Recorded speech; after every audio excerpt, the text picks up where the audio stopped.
Okay. Great. Okay, Linda.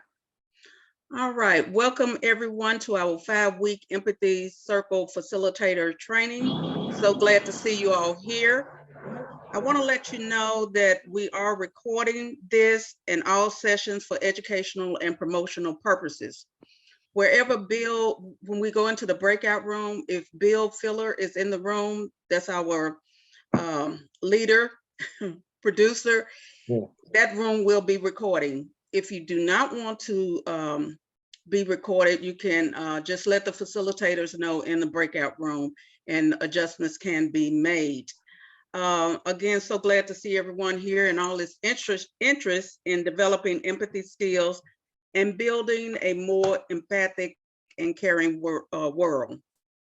Again, Bill Filler is the producer of this cohort, which means he oversees and does the background and coordination and organization and all the technical stuff. It appears that we are a larger cohort than what we usually have, so we really want to pay attention to the time schedules that are presented. And I'd like to start out by introducing our trainers and trainees. Now we have our facility, if you see ECF or ECT, the ECF are facilitators. They've taken multiple, participated in multiple circles and facilitated multiple circles, and are facilitators well trained in this process. We also have some trainees that are in the process of completing the required required number of circles in order to become facilitators. So if you see ECF or ECT behind their names, they are the subject matter expert for this. So I'm just going to go around and ask the trainers and the facilitators to just say your name so we can see when your screen pops up. And I'll start with me. My name is Linda Bass. I'm from Texas. Bill? Yeah, my name is Bill Filler. I'm in the San Francisco Bay Area. Mike?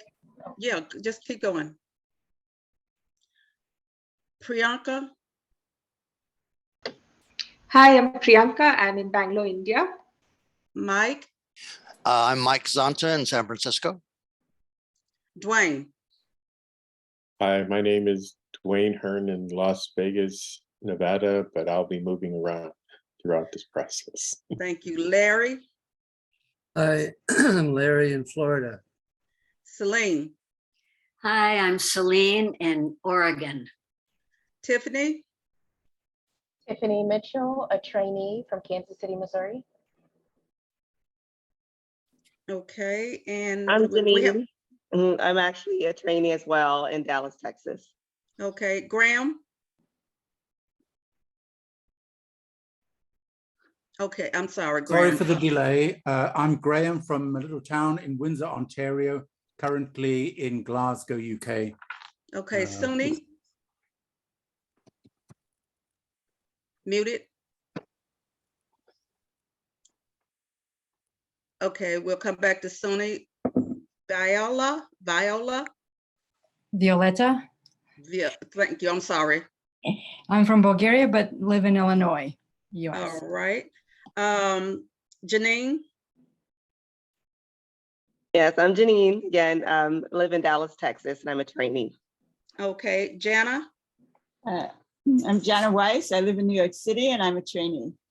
All right. I think I have everyone. I hope I haven't missed any facilitators or trainees. If I have, just jump in. Hello, I'm Sunil. Linda, you missed me. Okay. All right. Great. So again, hello, I'm Sunil. I'm from Nepal. I live in Chitwan, Nepal. Thank you. Okay. All right. Now, Yantan. And John. Hi. Okay, thank you. I can't see the screen, so I'll apologize.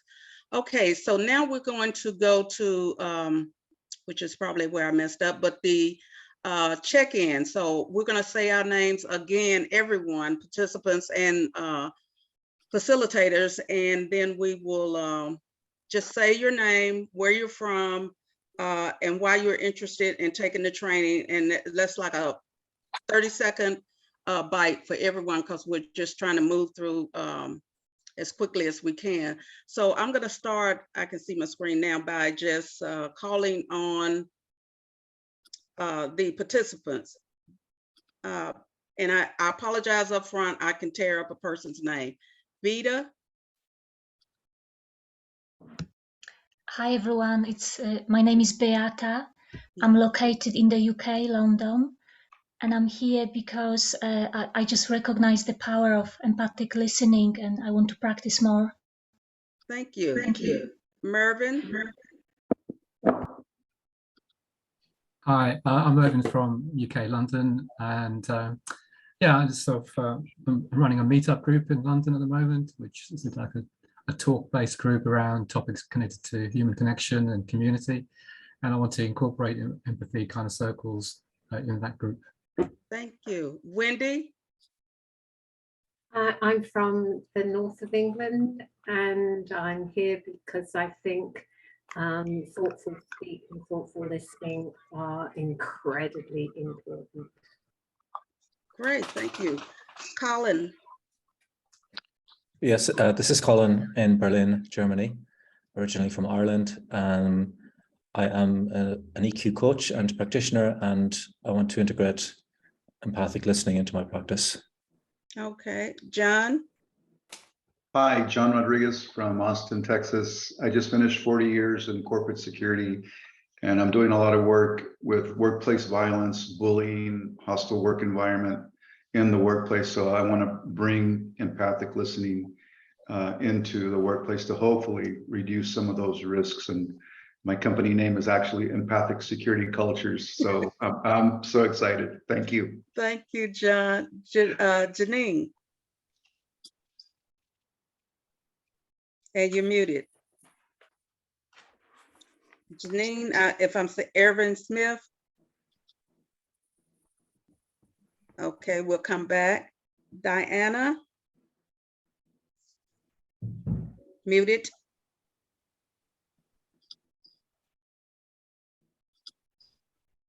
I'm not sure if you meant me. Yes. Oh, hi. Diane K. Diane, yeah. I'm from Brooklyn, New York.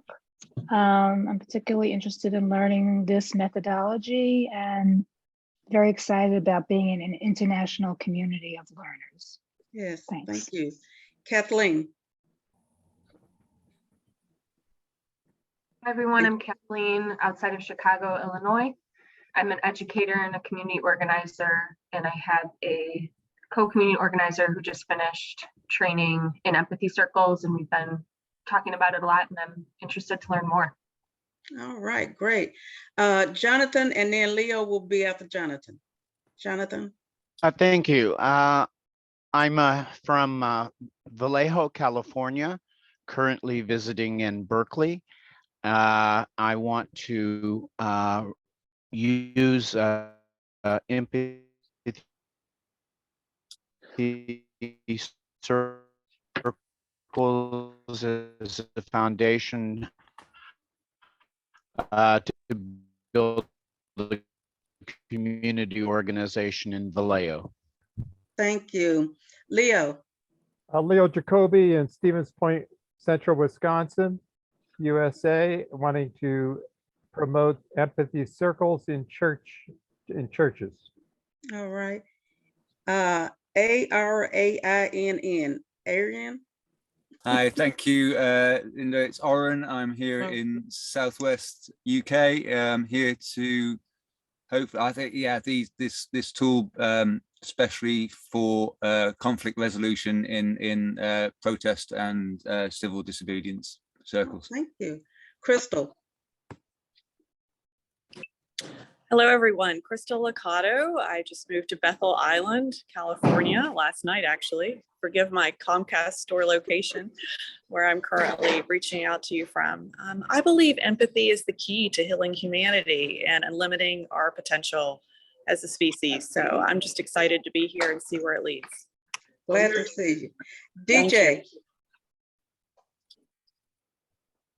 Hi, my name is DJ Chandler, and I'm here because Jana Weiss told me about it with the Peace Alliance, and I do truth storytelling, and I really believe in empathy. All right, thank you. Sandra. Hi, I'm Sandra Thompson. I'm from the UK. I wear a number of hats, but the hat I'm wearing for this conversation is a lecturer of 18, 19 and 20-year-olds. And I'm always on the lookout for new techniques to help them understand the importance of this stuff, and also to try and convince them that it's not a soft skill. It's actually a necessary thing for growth, connection, and success. Thank you. Chantel, and then Matthew will be after Chantel. Hey, Matthew, right? Hi, Okay, everyone. Matthew. My name is Matthew. My name is Matthew from Nigeria, Kaduna State, Southwest, Northwest Nigeria. I want to learn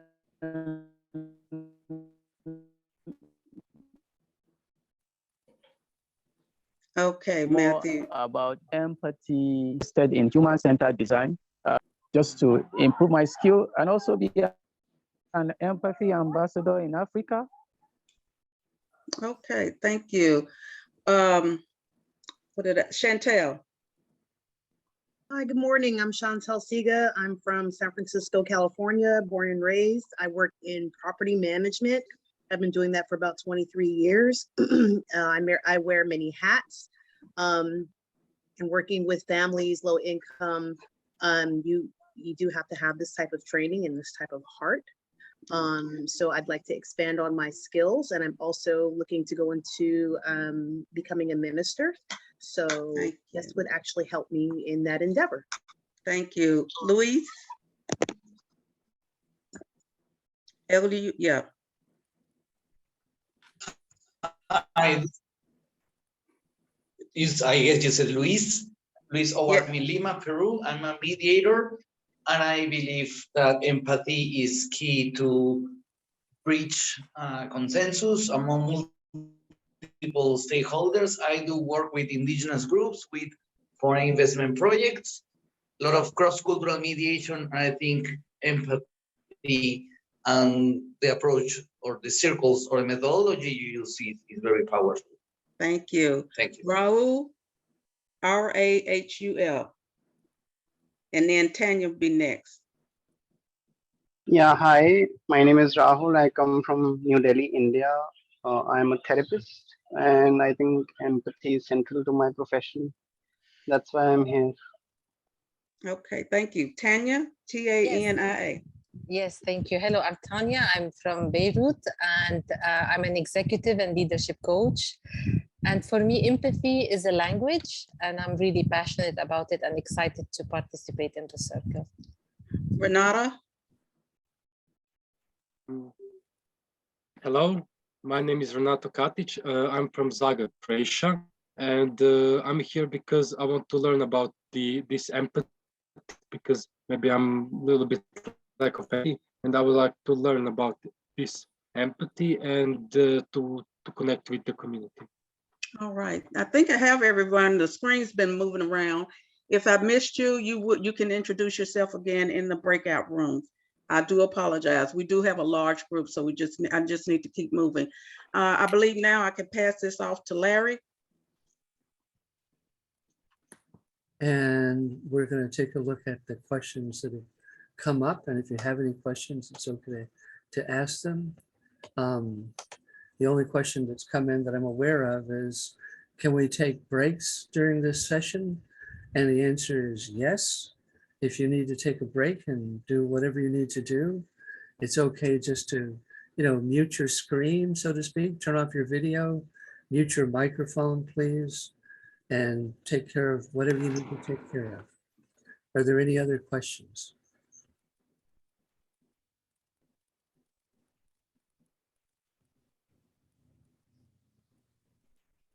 Okay, if not, then I have a question. Okay, please ask. Yes, I want to ask if the recordings will be made available after the session. Say again, please, Matthew. I want to find out if, and then I couldn't catch it after that. I want to find out if the recordings will be made available after the session. I heard you. Yes. Will the recording be made available outside of this session? And the answer is yes. We upload these presentations to YouTube for everyone to learn about empathy circles and for all of us to learn about our own participation in the empathy circle. So the answer is yes, it will be uploaded soon.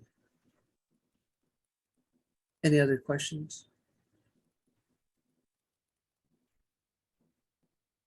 I'd like to add to that only those people in the room with Bill, only that room is recorded. So if you don't want to be recorded and you're not in Bill's room, you're fine. Thank you. So what Selena is saying is when we go into the breakout rooms, those rooms will not be recorded unless you're in the room with Bill. That will be recorded.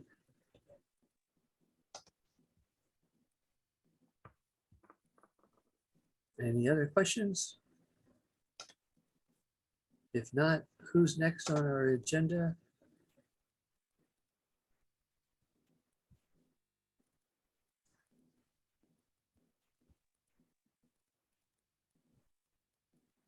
Who's next?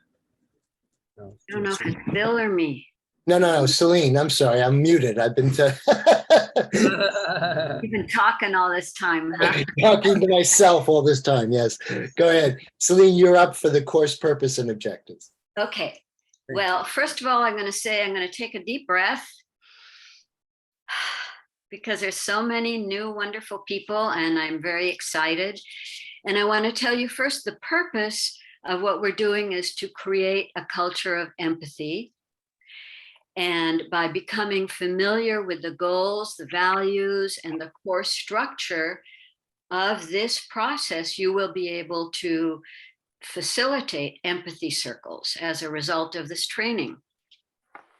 We want also for you to become aware of your strengths and learning edges and be kind to yourself as you learn, and that you leave also having established some relationships with other people in the cohort to support you and for you to be able to support them.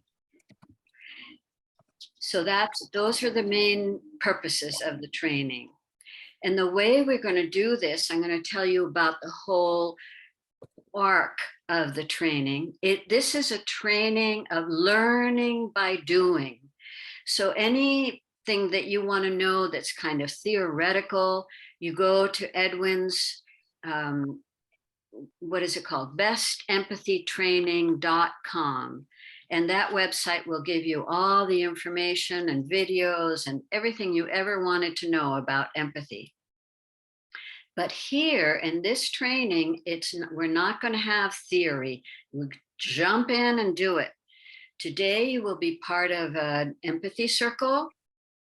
And we're going to focus on core values and on the introduction, what we call the how-to, which is how we tell people how to be part of an empathy circle. And pay attention because next week you will have a chance to do this introduction, this how-to.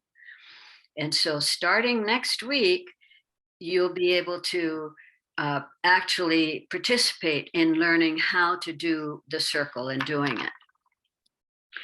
And then in week 3, you will be facilitating a short empathy circle.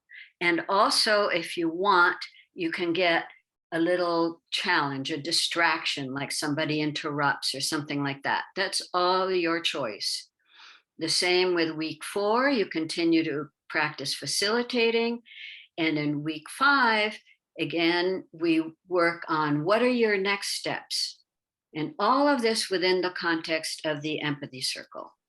So you're in for a really, really good training, in my opinion, as an educator, I have to say that it really works, and you will leave feeling confident that you can facilitate an empathy circle in your world. That's it. Thank you. I'm going to pass to Bill. Great. Well, I'm unmuted. So welcome, everyone.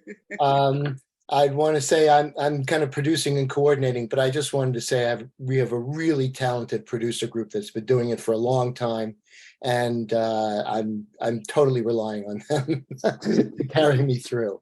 And so I really welcome your participation, everyone. All right. So one of the things we want to make sure that you understand is that the empathy circle is an excellent tool, but it needs to be couched in certain values. So we will talk about the values, we'll discuss them a little bit. And then at the end of this training, we'll come back to it. And what we'll do is we'll ask you, did somebody not just show technical expertise about the circle, but did they embody any of the circle, any of the values, sorry, or any of the other values that you have? So what they are empathy, of course, the ability to try to train yourself to listen first. Mutuality, that's why we have a time limit, so that not everyone, usually like people like me tend to dominate a conversation and don't even realize it. And so, so we try to train ourselves out of it. It's really been helpful for me, I can tell you that. Openness. We want to be open as much as you feel comfortable with, but the idea is that if we're sharing authentically, then we can deal with real problems or real issues or real feelings.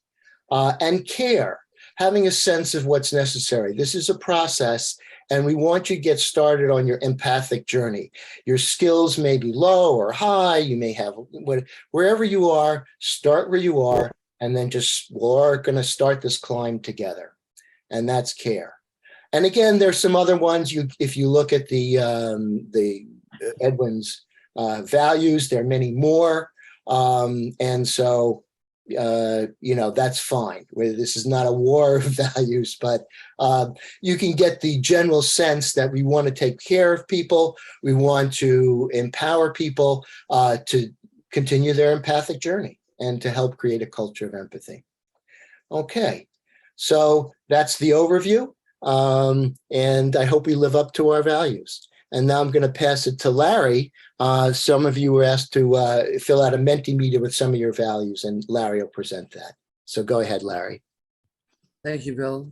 Yeah, the Mentimeter is a software that we use to take all of those values that each of us looked at. What are our human values? What do we really want to live in this lifetime? So we put those into a software, and I'm going to share a screen now. Give me just a moment. Share screen and share. And I hope that worked. And this is a sample of what the Mentimeter looks like. And I'm just going to scroll down to the ones that we all filled out. Mentimeter will produce a live result. You can always add your values. If you haven't added them yet, you can still add them. And this will show the results of everything that's been entered so far. So this is something we want to keep in mind. Now, this is kind of what we really live for in our lifetime. Things like empathy, honesty, kindness. And here comes the presentation. Empathy, honesty, openness, curiosity, compassion, courage, integrity, humility, diversity, freedom, spirituality, connection, appreciation, love, authenticity, wisdom, consideration, mindfulness. These are the values that we have said we live for. And that's what we want to keep in mind as we go through this training. We want to keep in mind that these are what we really live for. It's actually, no one put paycheck. values. No one put paycheck. It's really, these are kind of the needs and values that we want to live in. So that's the MP meter. And I think that's, I can stop the screen share at this point. Just give me a moment to find the button. There it is. All right. Who's next? I believe Dwayne is going to do the how-to. Great. Thank you. Hello, my name is Dwayne Hearn, and I'm just going to give an overview of how the empathy circle works. And this is a general overview. I've put links in the chat that with the PDF that shows a basic how to do an empathy circle. And I'm going to basically be going through that document. There are 4 roles in an empathy circle. Generally, 3 to 4 participants is ideal, but sometimes it can be as many as 7 people. There's a speaker, an active listener, and the other members in the groups are silent listeners. The first person who will speak will select the listener. They speak for either a particular question that we've posted or what's alive for them. Generally, they speak about 3 to 5 minutes, and that's set by the facilitator. The listener will reflect back what they're hearing from the speaker until the speaker feels heard to their satisfaction. Then it's the listener's turn to select who's going to speak next. And then the new listener will reflect back what they're hearing. Everyone in the circle has a responsibility to hold to the process and to stay in their roles during the process. And usually the dialogue will continue for about an hour and a half, depending on how much time we've established. Some really important tips for the speaker: pause often to give the listener a chance to reflect what they've heard. When you're done speaking and you feel heard, you can say something like, "I feel heard to my satisfaction," "I feel fully heard," or something of that nature. And, thank your listener. And then the active listener, some tips for the active listener. Remember it's okay to reflect back in your own words, but remember to reflect back what the essence of the speaker is saying. It's important to not ask questions, to add in any kind of judgments or analyze what the speaker is saying, or diagnose or advise them about anything during that process. As an active listener, our role is simply to listen, to reflect back to the best of our ability. For the silent listeners, it's important that you listen, that you're present, that you're aware of what's happening, paying attention to the exchange between the speaker and the active listener. Another important thing to remember is that if you do have a comment on that the speaker is saying, you can actually do that when your turn comes up. You can ask the question during your turn. You can make a comment. Are there any further questions about the process? I know everyone has participated. It's my understanding that everyone in this group has participated in a minimum of 2 empathy circles. So are there any questions?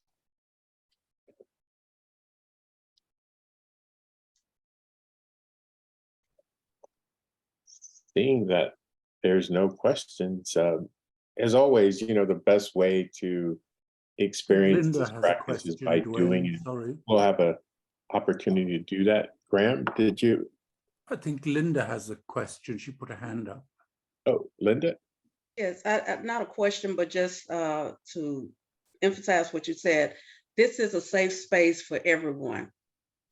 So, and we learn by doing, so don't be afraid to just jump in. Thank you, Linda. Is there anything else anyone else would like to add, or are there any questions? Okay. Well, I'm excited to get started and look forward to seeing you all in one of the circles. And Jana, I'm going to hand it over to you now. We're right on time. So I'm introducing the breakout rooms. We're going to go into breakout rooms to take part in an empathy circle. And the topic, which I've put in the chat, is how does one of your values relate to empathy and a culture of empathy, or whatever is alive for you? We can always talk about whatever is alive for us. The trainees and trainers will facilitate the circle. You will have 5-minute turns. If it's a very large breakout room, maybe 4-minute turns. And we will have an hour and about 26 minutes until the top of the hour for breakout rooms. And then we'll come back for a debrief. Great. Okay, thank you, Jana. I just wanted to note that people, through no fault of their own, they, connection's bad, they came in and came out. So I made the breakout rooms, and I don't know whether how Zoom dealt with that. There should be 5 or 6 people in each room. Unfortunately, also, there'll be a bunch of trainees in the big room, and I'll try to shift. And I just wanted to make sure that the person who wants to stay anonymous is not going to be recorded. That I think I handled. So without further ado, we will go into the breakout rooms. And if you have questions, we can kind of orient ourselves there. All right. So here it is. And here we go.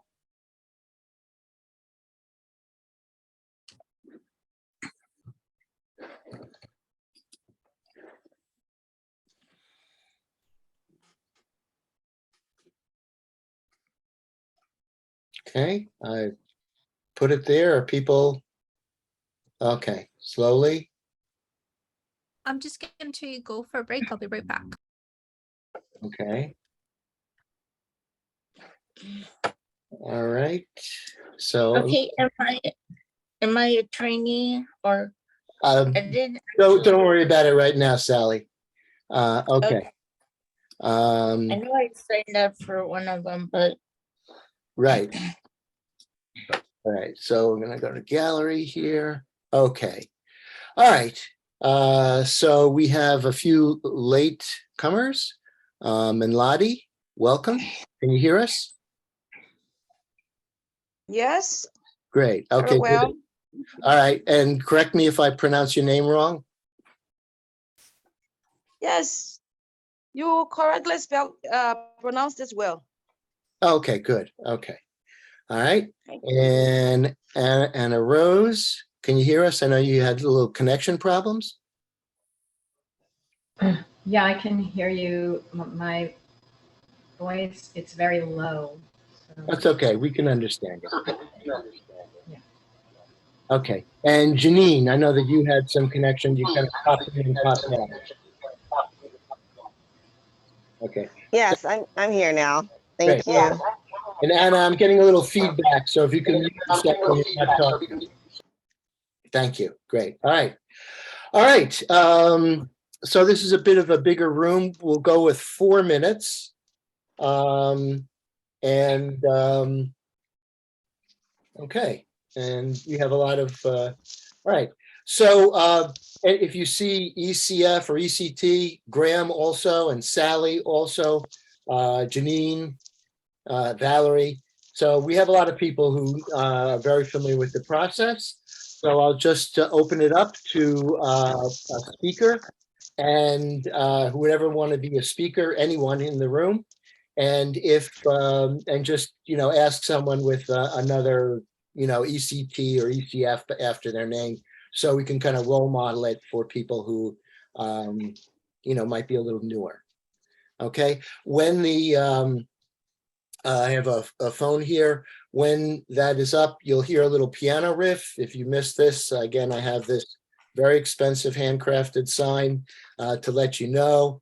I also have a remember to pause if you do that and stuff like that. Again, if I make any corrections, it is not a criticism of you or your ideas. It's just to kind of keep you in the process. And full disclosure, I'm a little nervous. So, you know, I have a little bit of case of the butterflies, but that always happens. I always consider that a good omen. So thanks. Okay, so first speaker, and let's get going. Valerie, thank you. And you're muted. There you go. Okay. Hi, everyone. So I would like to speak on being understood and why it's important to be understood in the sense of my value being integrity.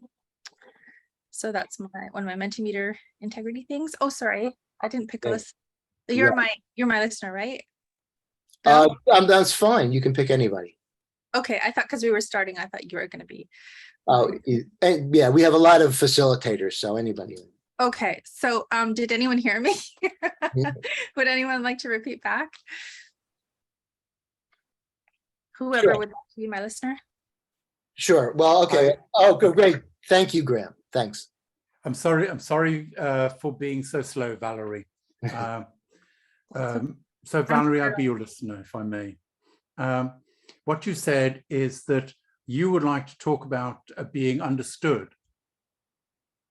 And I do, please forgive me, but that's all at the moment that I can hear because my screen is changing and distracting me. So. That's all right. I think I should have made it clear who I wanted my, to confirm who my listener would be. So very important right off the top. So thank you, Graham. So yes, I'd just like to talk about understanding people versus being understood and how that actually plays with the value of integrity. And so you'd like to discuss the topic of being understood, because that's also one of your personal desires and values, and how it and integrity and how they sort of work together. Right. So I wanted to talk about being understood versus understanding someone. So the difference between wanting to be understood by someone else and understanding myself. And you want to differentiate between being understood and understanding yourself, if I'm right. Yes, exactly. So okay. Sometimes for me, I find that when people want to be understood, it's really difficult for me because often those people don't understand themselves. And sometimes I feel like it's being put on me to understand someone else when that person doesn't understand themselves. And so, Valerie, what you're saying is that you find it very difficult to understand somebody when they don't really understand themselves.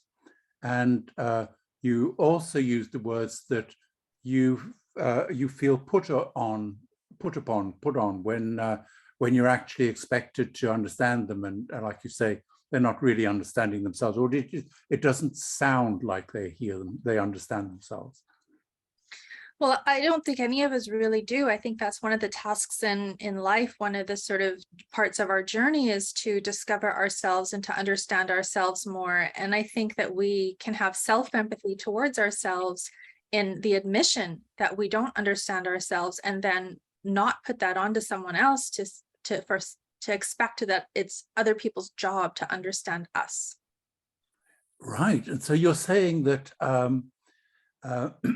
you feel that none of us really understand ourselves, and this is part of our journey, and that we also, when we speak, we also need to realize that we actually don't understand ourselves, and that in venturing to speak and communicate with somebody else, there's always going to be this little gap. So we shouldn't expect too much of the other in terms of understanding ourselves, particularly when there is that gap in our own understanding of ourselves. Yes, and very importantly, I think there's a space there for practicing self-empathy in particular. Right. So when we're aware of, like, because I'm not sure that we necessarily want to admit that we don't know ourselves. Right. And so you're saying the only way to do that is to have self-empathy for myself, so that I can actually admit that I don't know myself, and that's part of my journey. And so, Valerie, you actually put your fingers up here to illustrate a gap. So there's a gap between what I'm speaking about and what I'm seeking to have understood, and what I actually understand of myself. And that gap is a gap which gives us an opportunity and a need to have self-empathy, and basically to respect in ourselves that this gap exists. Mm-hmm. And I think in that way, we perhaps wouldn't need people to put that demand on people as much if we actually practiced that self-empathy, and thereby allowed ourselves to actually explore in a more open way those parts of ourselves that are always being revealed every moment, every day, through our thoughts, through our non-thoughts, who we are. And in that sense, we no longer would demand as much from the other person, and perhaps we would actually have more space for genuine empathy with each other if it wasn't so much about, please understand who I am. It's sort of like giving more or holding more open space. I'm sorry, I know that's a little bit abstract and out there. You don't have to apologize for anything, Valerie. Thank you very much. But so you're saying that one of your threads was that with every thought, with every event in our lives, with every communication attempt, we are discovering more and more about ourselves, and we're constantly changing, and maybe changing in a way in which we don't really realize ourselves. And if we were to realize that we were constantly changing, and that we don't really know where we're at, we wouldn't put so much on another person to actually understand, for example, understanding who I am or who the speaker is. And we come back to this thing about empathy. Once they realize that they are constantly changing and that they empathize with themselves, it will create a much more productive basis for communicating with other people. Mm-hmm. Yes, and I'll leave it there. Thank you. I think that's 3 minutes. Thank you. I feel fully heard, Graham. Thank you very much. You're very generous, Valerie, but thank you. Thank you. That was quite challenging, but yes. I really appreciate what you said. So are we talking about 5 minutes? I just want to, so full disclosure, I didn't have the timer on. So this is, thank you, Valerie, for your self-monitoring. And it's 4 minutes. We're a little bit long. And Janine, I was going to move you to another room just to even things out. Is that okay? Okay, so Janine's out. Yes, that's fine. Yes, fine. Sorry about that. Okay, I tried to, and then it didn't work, so I don't know what's happening. I thought I had did something by accident myself, and I was like, how did I do that? And I put myself back in your room. Oh, okay, don't worry about it. I'll see if we can figure it out. Please go ahead, Graham, and then I'll see if I can figure it out, and if not, you're Thanks, welcome. Bill. Sure. So Violetta, would you be so kind and be my listener? Of course, my pleasure. Thank you, Violetta. I really resonated with what Valerie had to say, and I'll stop there. It did resonate with you what Valerie said, talking about self-empathy and the need for self-empathy in order to take some pressure off of the empathy process. And yes, that's part of what I empathized with, but really what I empathized with was, or resonated with, was the idea of realizing that we are constantly changing and that we don't know who we are, And we therefore need to exercise some degree of vulnerability about that. So you resonated with thinking about empathy and the values of empathy. You resonated with the idea of us human beings being a process and admitting that we're always changing and never fully having a grasp on where we are at this present moment. It requires some kind of vulnerability, a lot of vulnerability to share that aspect of our being with the other. Yes, and so vulnerability for me is the number one value, at least the number one value in these environments here. You really value vulnerability. You see it as the number one value in empathy interactions. Yes, indeed. And I'm finding that being vulnerable has allows other people to be vulnerable and has somehow a calming effect if we're actually willing to be vulnerable. So Graham, if I understand correctly, referring back to what vulnerability points at is that we're always that process of what Rogers called this current of change at all times. In order for us to connect in empathy with the other, we're starting this vulnerability, and by me being vulnerable and admitting that I can't fully self-empathize with everything that I am in this moment, I'm allowing the other person to be vulnerable and then bring some softness, some warmth to Yeah, the interaction. and so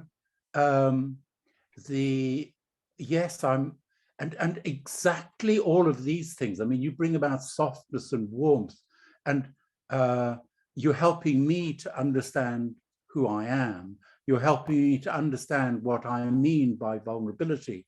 And this, in a way, is some of the things that Valerie was touching on. And I'll stop there.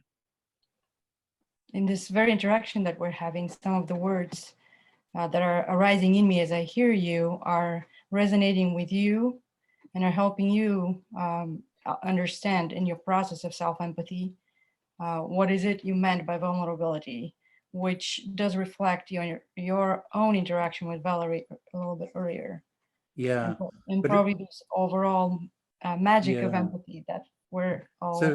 So we're working at two levels here. One is describing the vulnerability, and the other one is actually that emotional experience of being vulnerable and accepting that I really don't know who I am until such times as I've listened to you, for example.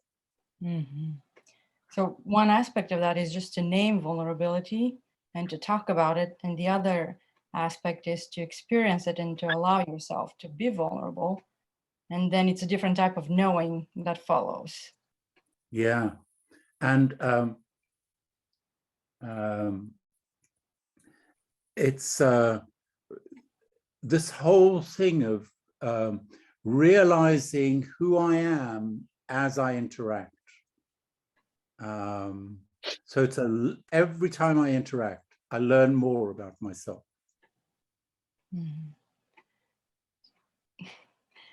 So empathy is this kind of bigger process of being vulnerable, that I am a process that always changes, and I probably don't have a full grasp of that process, but also allows me to get to know who I am as I am changing, and allows the other person to be just as vulnerable, and allows them to know who they are as we're interacting in an empathy circle or in any kind of empathic interaction.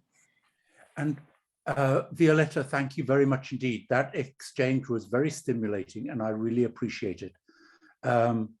And so it's over to you now. Thank you so much. Truly my pleasure, Graham.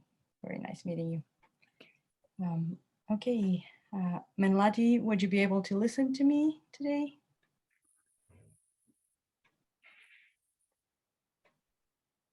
Menlati, can you hear us? Yeah, I tried texting. Oh. Is it Matthew?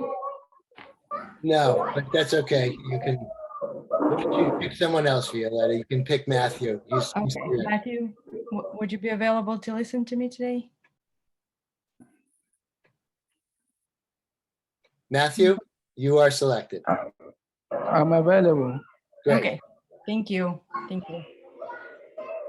Yeah. So my first interest in empathy came from the idea of how do we help? What is helping all about? How do we edify others so they could grow? But from there, it grew into every human interaction. So now I'm thinking, when I think and work on empathy topics, I'm thinking of, yes, how do I help the person next to me? But also, what is the role of empathy in each time I encounter another human being? I'll stop right here. You said your first interest came from the understanding human being, how we can interact with empathy when we are. Sorry, the network is a bit shaky. I didn't get that clearly. Can you take that again? My first several years of researching empathy were more focused on what is empathy's role in helping others grow. I'm a psychologist, so what is the role of empathy in healing? But as I've continued into the topic, I've noticed that every interaction we have carries that characteristic of empathy.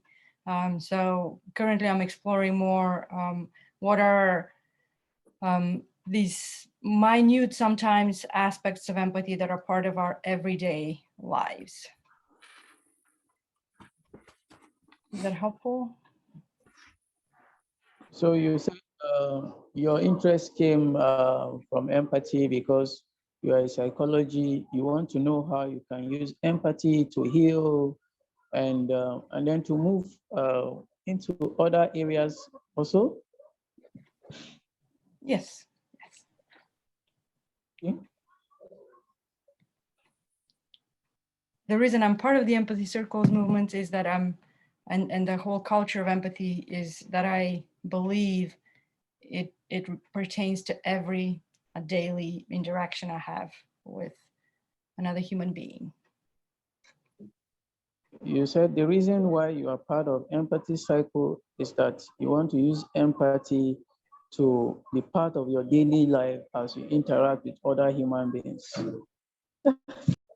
Exactly. Thank you, Matthew. I feel fully heard.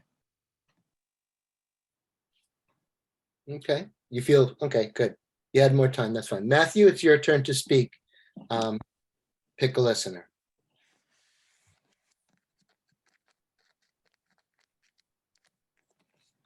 Let me pick a listener. Anna Ross. Anna Ross, are you willing to listen to me? Yes, I'm happy to listen to you. And can you speak up, please? I have a very low audio. Thank you. Okay, so Anna Rose, yeah, there's getting a lot of, we cannot barely understand you. So when you're not speaking, why don't you mute? And then when you do the reflection, that's great. Thanks. Okay, go ahead, Matthew. So thank you very much. My interest from empathy came when I started learning about human-centered design, using human-centered design as a research approach to solve complex problems or to bring about change in the society. Anna Ross? Okay, it was a little hard to hear you, but you, I think what I heard was that your interest in empathy circle has to do with ways in which we can change society. Yes. So I was saying that empathy, Edwin Rush told me that empathy is one of the first things that you need to have if you want to be if you want to go into human-centered design research. So I joined empathy circle or empathy training so that I can have those relevant skills to use empathy to advance change in our society.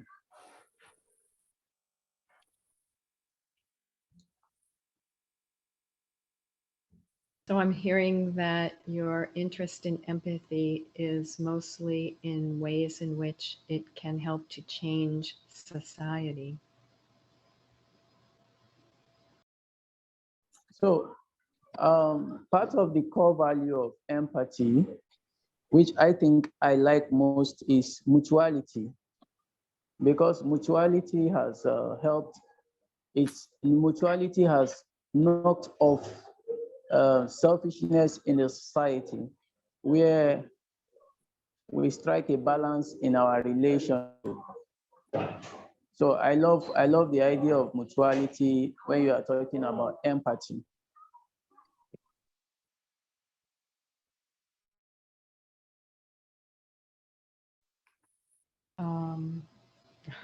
It's very hard to hear you. Did you say the word equality, that you are wanting to help bring balance in relationships and a sense of equality? So I was talking about mutuality as a value.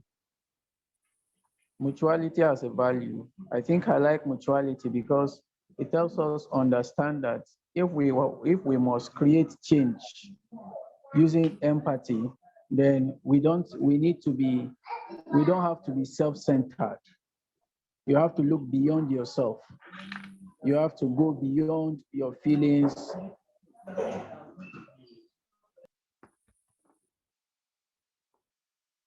Okay, I hear you saying that in order to do empathy well, we really, and you need to look past your own self and your own feelings to maybe something, whatever is out there in others, that's also important. I will stop here and allow others so that I can listen.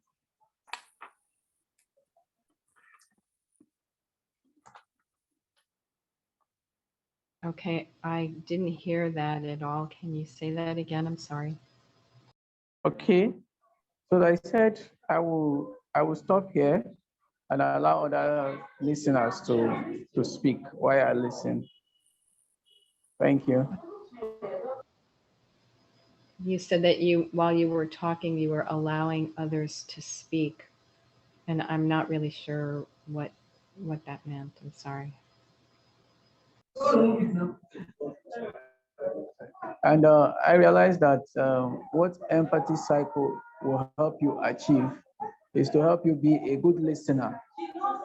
Because sometimes you want to solve problems, but you don't want to listen very well or attentively to those who have the problem to speak or to say their problems. So I think empathy cycle is training us to be good listeners. Okay, so for you, the empathy circle is a training to be a good listener because you see that people mostly like bring problems, and that it's really not a space for bringing problems, but to really learn to listen and hear each other. So thank you very much. I think I will leave it here for Anna Ross to continue. Great. Okay. So Anna, it's your turn. For some reason, I think we can hear Matthew better than Anna can because of connection things. So I just wanted to make that, because I could hear you much better than it seems that Anna could. But Anna, we're hearing you perfectly now, so that's great. So go ahead, Anna. Sorry to interrupt. It's your turn to speak. Okay, I'm sorry. I really couldn't hear his words very well. No problem. Anyway, so I don't know, Bill, would you? Yeah, I'd love to listen. Okay, thank you. Well, I had chosen openness as the quality that I wanted to talk about. And because that spoke a bit about being authentic and really being ourselves, not just talking about a topic. And I generally often do that, but right now I'm actually feeling it hard to do that myself. Okay. So you wanted to talk about, I believe, openness. And by the way, if I make a mistake, just correct me, because I'm doing several things here and I'm kind of scattered. So, so you want to talk about openness, and you wanted to specifically talk about that as opposed to the topic. Usually you're very comfortable with that, but right now you're kind of getting your, what I sense, I'm reading in, that you're getting your feet wet and you're just kind of finding your bearings. So you wanted to focus on openness and that sort of thing. Please correct me. Okay. So what was the topic that you had asked us to speak on? Oh, the topic is about building a culture. I'll put it in again, but, or whatever's alive for you. So it's always okay in a circle to go off topic.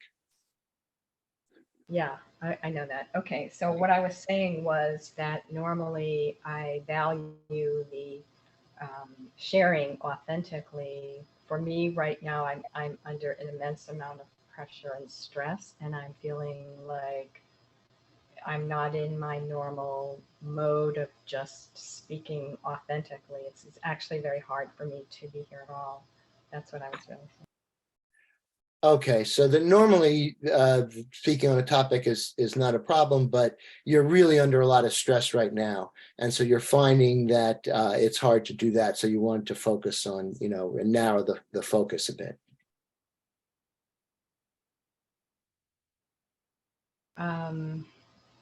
Yeah, I guess so.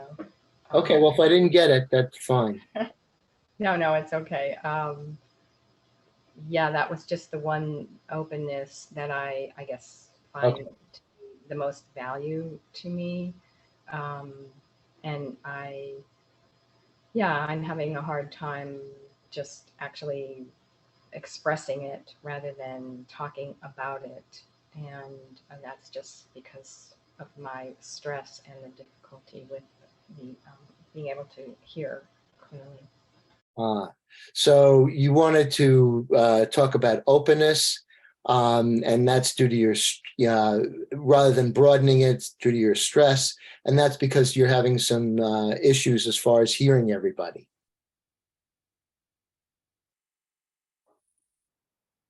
Yeah, I am having issues hearing a bit. So I guess I'm just also feeling a little uncomfortable speaking of my actual experience rather than about openness.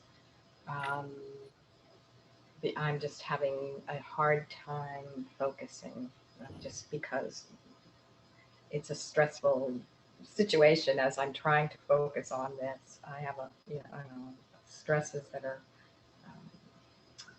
making it difficult to be present, I guess. Yeah, so you have a hard time, you know, hearing, and you know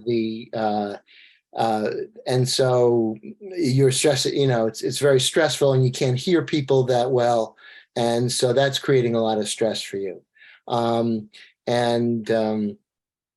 Okay, and I will respond to that. We have several solutions if you have an issue. So please continue. Oh, okay. I actually feel done. Thank you. Okay. All right. So, sorry, and I don't know. I heard some distortion. It's okay. I think we're both like distracted, so it's okay. That's okay. You're distracted. For some reason, if you have a hard time, you can ask people, we'll use the chat. And if you look at the chat and open up the chat, then we can clarify anything for you. Okay? Okay. Yes, thank you. All right, sure. All right, my turn to speak. All right. All right, let's see. Valerie, we'll close the circle here. Sure. I'm Okay. happy to listen, Bill. Okay. So the value that, so I want to acknowledge, you know, my stress level here. There's certain things that, you know, are kind of juggling. So I appreciate everybody's forbearance. I'll stop there. So disclosure that you want to just express that you're feeling a lot of stress this morning, and you just want to hold appreciation for everyone as well. Yeah, thanks. I think people are really holding it. I feel supported. You feel And- supported. yeah, that's fine. And then I wanted to, my favorite one is care. You know, it's like my children. I wouldn't throw out openness, but but maybe care has a little something extra in its Christmas stocking or something like that. So I'll stop there. So you wanted to bring up the value of care, and you wanted to express that, I believe, if I got it right, that openness is also valuable to you, but in a different kind of way. And so care is something that you wanted to focus on. Yeah, and care is, I think, integral to empathy, because in order to care for a person, you have to understand them as they understand themselves to a certain extent. I'll stop there. So as you see care, you see it as caring for another person as they see themselves or where they're at.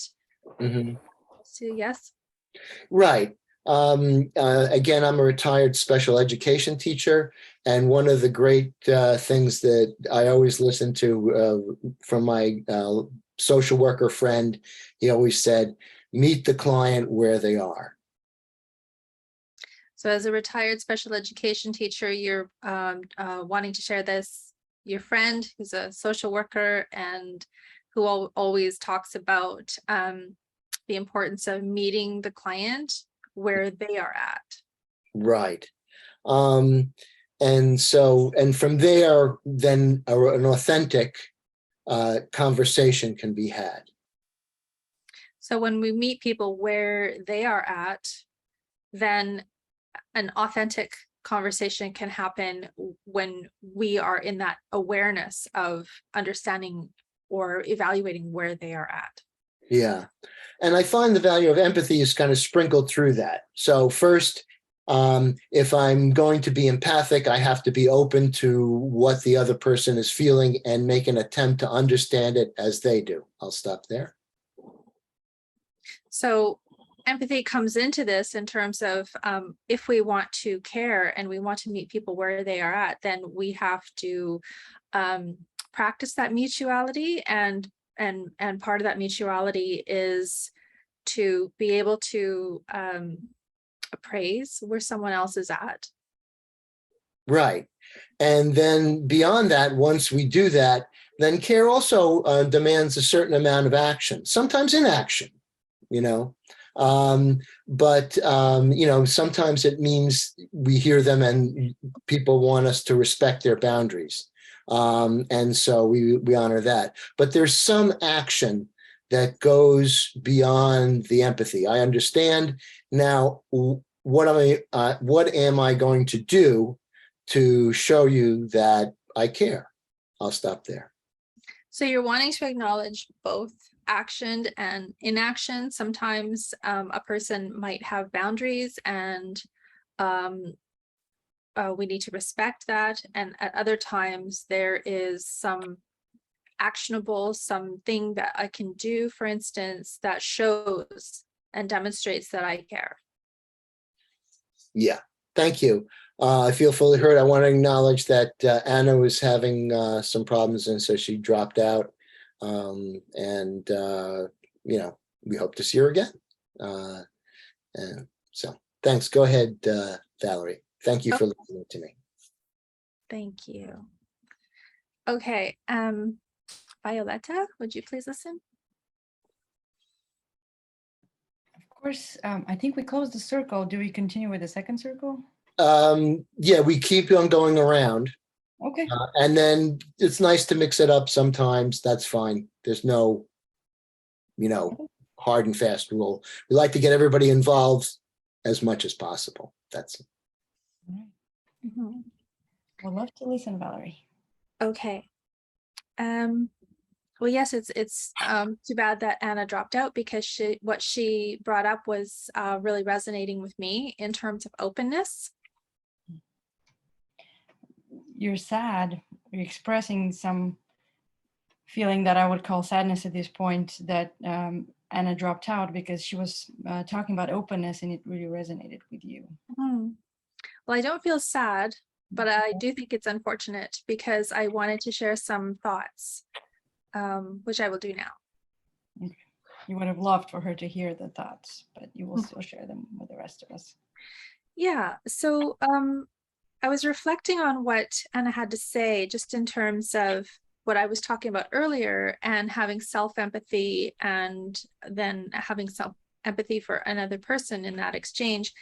And just in terms of our capacity for openness. You know, I think that's very, very important. You find this capacity of openness that each of one has as a very important aspect of both self-empathy and empathy for another person. Because I think that in order to be, for instance, a good speaker, someone who can express themselves genuinely, well, she explained about the stress and how that was impacting her focus. That impacts the capacity to self-reflect and to have that mutuality and share with another person. So I just found it really important what she had brought up. You found it important when she talked about her stress affecting her ability to self-reflect. And what I couldn't understand is whether you see that as affecting her openness, or you saw that as an expression of her openness, or both. Yeah, both. I think she was aware of it. You know, she was aware that it was affecting her openness. But I think also, you know, this sort of comes into actionables versus inactionables and how to practice empathy. So sometimes based on how open a person is and their capacity for being open, practicing empathy can be, where is this person at in terms of being able to be open, to have the capacity for mutuality, and then how can I as a person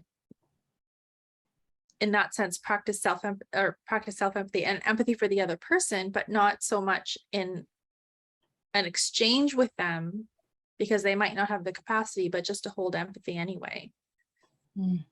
So in terms of actionables and non-actionables with regards to how to do empathy well, you're thinking about this capacity for openness as being central for having an authentic connection, of a fruitful empathy connection, both with regards to self-empathy and to empathy.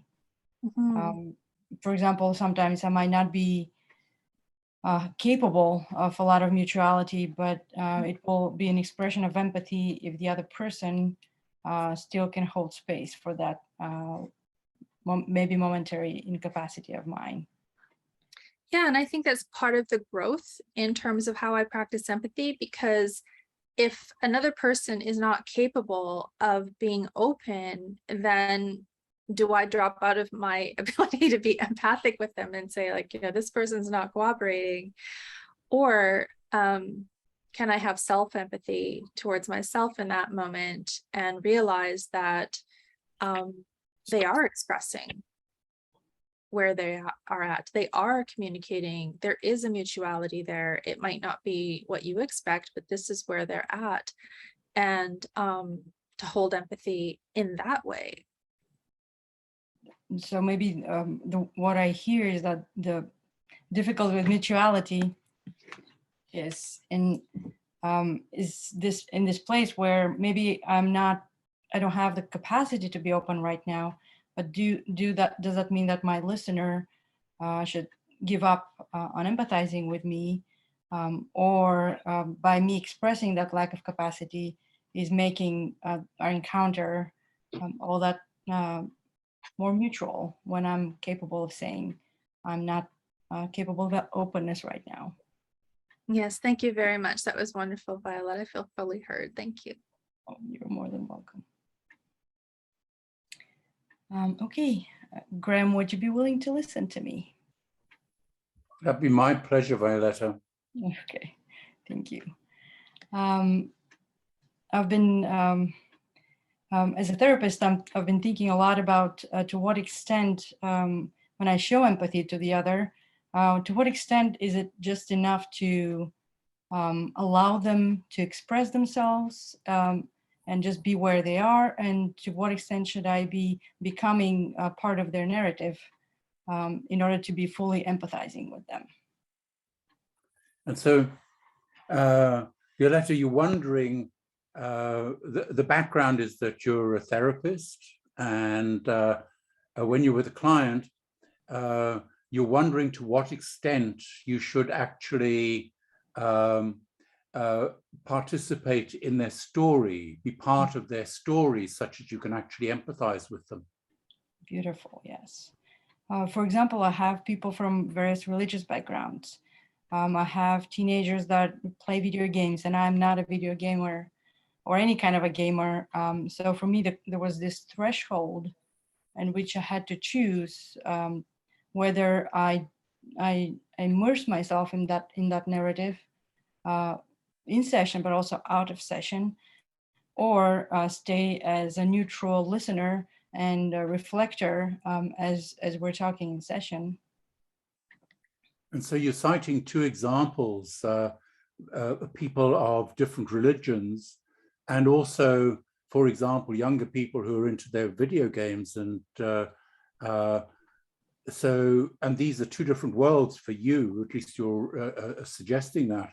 And you're wondering whether you should immerse yourself in their context, or should you stay neutral and just simply reflect their what they're saying and their values, etc. Exceptional, Graham. I feel very heard.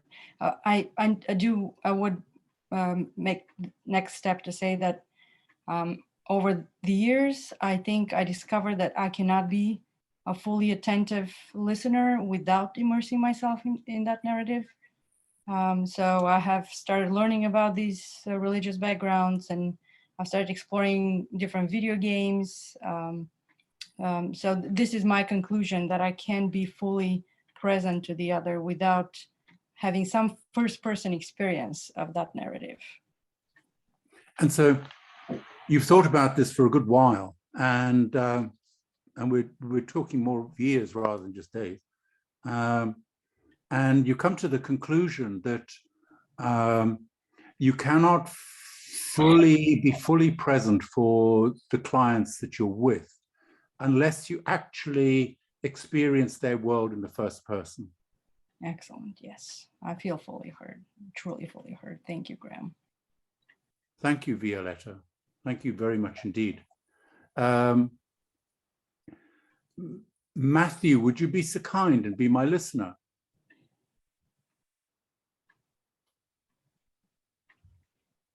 You're muted, Matthew. Can you?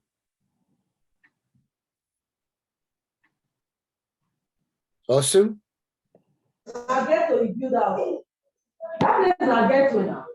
My network is kind of bad. Okay, we can hear you now. I can.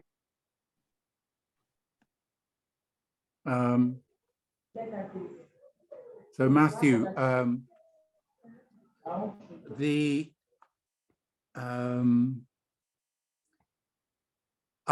thinking that Violetta has raised an issue which for me is quite difficult to describe and to respond to, but I'm going to attempt to do so. You said you are thinking for you, Violetta has raised an issue of concern that is difficult to respond to, but you are going to try to do that. Yes, exactly, Matthew. And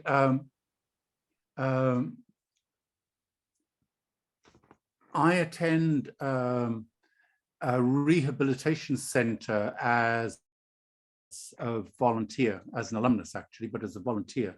And I'm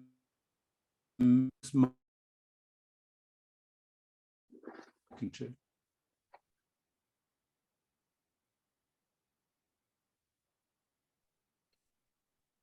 Okay.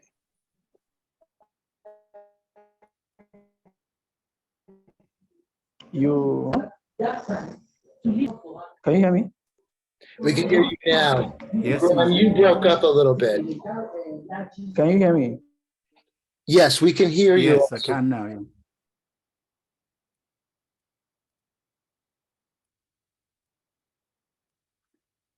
So Graham, for But part of this, Matthew, from my thing, you broke up a little bit, so I didn't hear what you said. So that might be Osu as well. I don't know.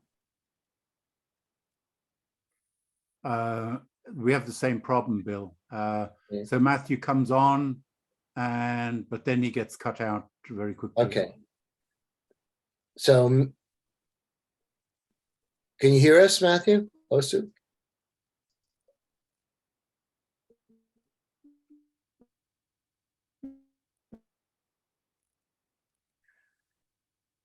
Oh, okay. No. So he's gone. All Would right. you be so kind and be my listener, Bill? I'll be happy to. And yeah, we'll start over. Thank you. Go ahead. Okay. The people who I listen with, I try to get into their space. And I mean, by getting into their space, I'm really meaning that I connect with their world, I hear their perspectives, and I reflect their perspectives, and that kind of thing. You know. So the people that you work with, you try to get into their world, and then you listen to their perspectives and reflect their perspective, and more. Yeah, and I also do things in a complementary fashion where they may not say something, but I'll put my experience in which enhances our mutual space, if you like. Sure. And that you just simply don't reflect, but you also add, life experiences of your own, which reflect, and, and again, I'm reading into this, but it also to create some rapport with your speaker. Yes, that's a good way of putting it. But I've never shared about video games with somebody, and using this as an extreme example of somebody coming from a totally different world to me. So you haven't, so Violetta's example of video games is something that's somewhat foreign to you, but it was interesting as far as someone who was in that world. How do you relate to them? Yeah, but for me, this is very, very personal, that I don't feel that I need to know about video games. Okay, so you feel that maybe so, but you don't need to know about video games. Yeah, absolutely. And remember, I'm not being critical or anything. I'm just saying where I'm at.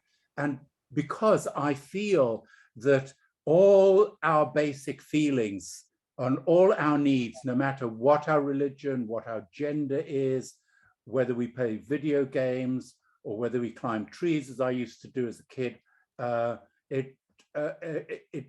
if you stay on the feelings and needs and work in that area, then we have a common denominator there, and that's really what's important.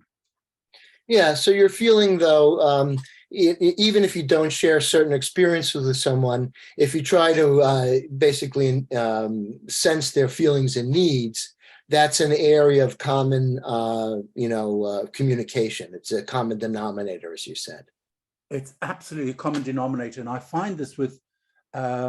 I'm part of an empathy circle which is based in India, and so I'm sharing with Muslim women and different genders, different cultures, and also on quite intimate topics. And I find that once you're really listening, then their religion, their gender just doesn't seem to matter. So your experience is that you are in an empathy circle in India where you're speaking to Muslim women, but basically people with cultural and experiences that are very different than yours. However, that once you get into those feelings and needs, you find that that stuff is more superfluous and you can have an authentic dialogue. Yeah. And so this was a very interesting topic for me, and it's encouraged me to sort of think a bit more about it. And with that, I feel fully heard. Thank you very much, Bill. Okay, so this thing about relating, excuse me, to people in different backgrounds was very stimulating, and you feel heard. Thank you very much.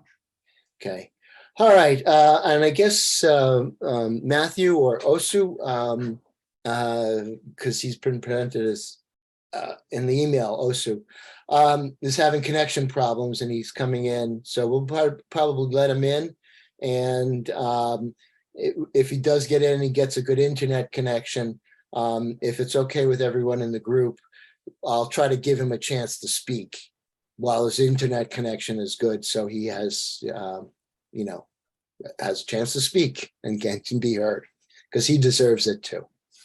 Okay, great. Okay, Violetta. Let me listen to him. Hi, Bill. Okay. So I'm thinking about, you know, care and mutuality and all those values, and I'm thinking about what we're experiencing here with poor internet connections and things like that come in and come out, and how, you know, I don't know, what am I trying to say? Well, I'll stop there. Let me stop there. So our conversation is about values and empathy, and what is it that propels us in this movement to personally to take part. And something you shared earlier about was care was your most important value, and you connected it to empathy. And now you're thinking about care and mutuality, and at the same time, two people fell off in our small group due to technical difficulties, and you're not quite sure where it's going, but you're trying to kind of put a ribbon around all those different points. Yeah, and so I see the fact that you know, some people just because of where they live have poor you know, connection problems, and it's penalizing them in this group. I mean, de facto, it's penalizing. We're trying to accommodate them, but it's penalizing them. Here's Matthew again. Go ahead.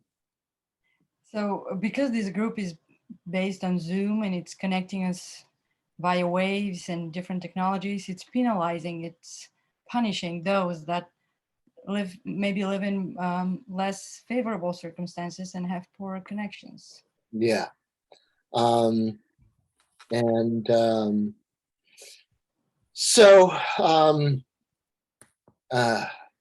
I'm trying to wrap my head around that. So here's Matthew again, and then he just dropped out. Case in point. Go ahead, please. So you're trying to show care to all of us, since you're the facilitator of the whole event, but also of our small group. And you're trying to include Matthew in this conversation, but he keeps dropping out when you already lost Anna. So you're trying to wrap your head around this empathy, care, mutuality, and technological difficulties. Not quite Right. sure where this will take you. I'm not sure. So what I'm going to say is that, oh, he's connecting to audio. Okay, so we don't know how. So if it's okay with the group, if Matthew, again, we talked about gets a good connection. Matthew, can you hear us? You're muted. Osu, can you hear us? Yes, I can hear you, but I'm having network challenges here. I understand. And to accommodate that, I'm going to end my turn, and I'm going to ask if you why don't you get a turn to speak? Okay, let me attempt to speak if the network will permit me. Yes, well, we can hear you now, so we'll go with it. So you're muted. Graham. Graham. Yes. Yes, Matthew, go ahead.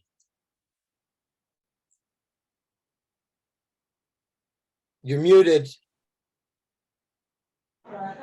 I've enjoyed this session so far, and I just realized that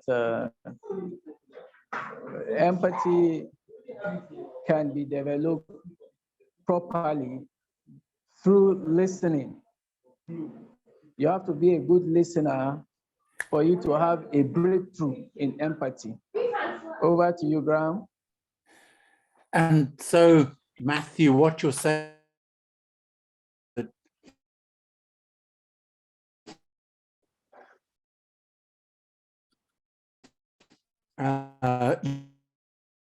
you're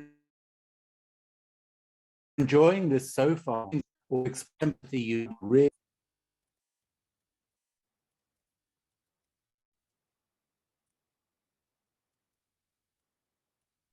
Oh. Matthew, you there? Yeah.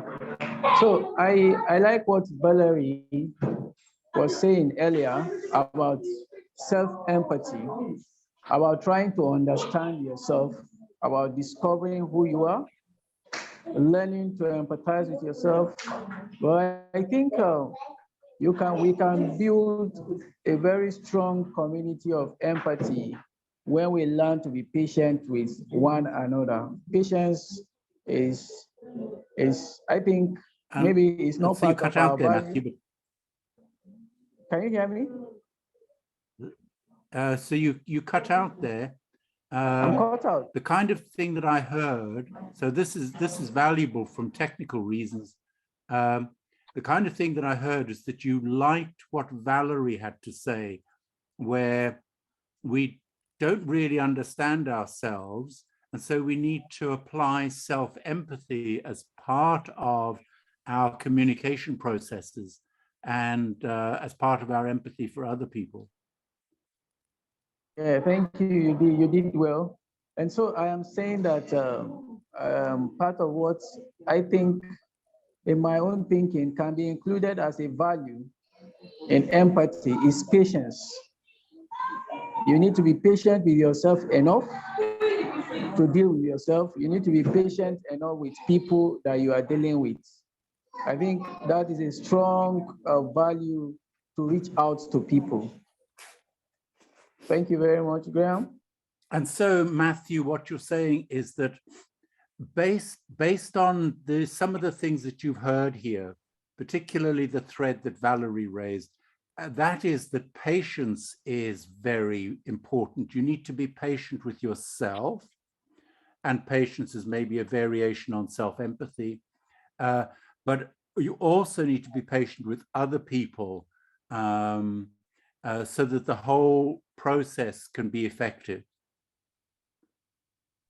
So empathy, like I am learning, empathy is a cycle, and it starts with you as an individual, and it ends with others. And so you're saying, Matthew, that empathy is a cycle, like a circular process, and it starts with you and it ends with others. And then it comes back to you. And it comes back to you. That's the circular bit. Excellent. Thank you. Yes, yes. So empathy generally in life, you cannot give what you don't have. You cannot give what you don't have. So empathy can be very effective when. So you cut out there, Matthew. You cut out there. You have it, and then you cannot. So you keep cutting out, Matthew. Now you're muted. Yeah. There we go. So I was saying that, are you with me? Yes, I'm with you, yeah. So I was saying that empathy should be contagious. What that means is when you empathize with people, it should impact them. It should have an impact. And those people too should be able to impact others with the empathy they receive from you. So the whole world can be affected, can be impacted by empathy if it is well harnessed. Right. So what you're saying is that empathy should be or could be seen as a contagious process. So in other words, if you are effective with your empathy, you should be able to have an impact on other people. Yes, Graham. So thank you for listening. I will hand this over to another person. Thank you, Graham. Well, thank you very much, Matthew.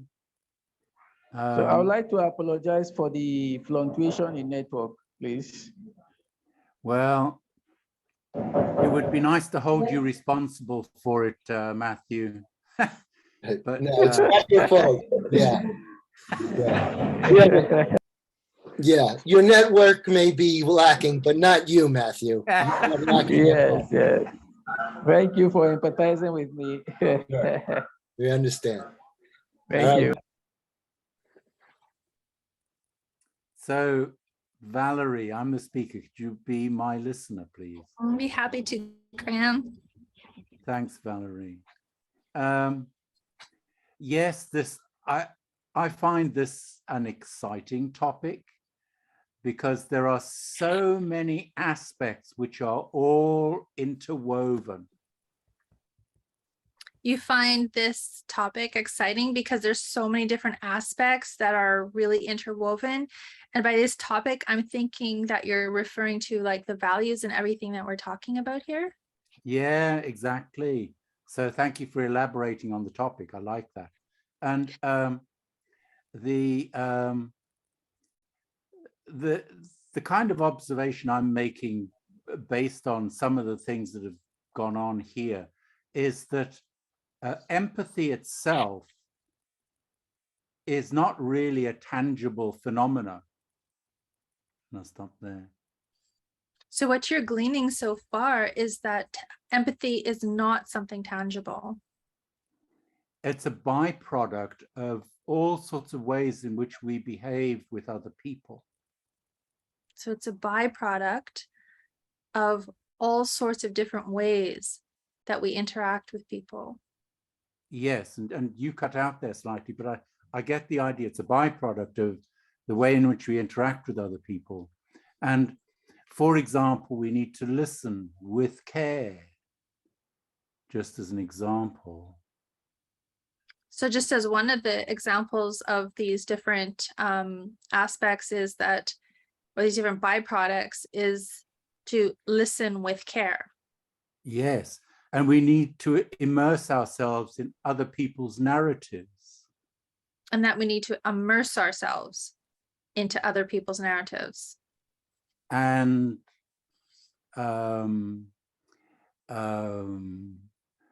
be vulnerable. In other words, we need to be open and honest such that the other person can actually sense that we are being less than perfect.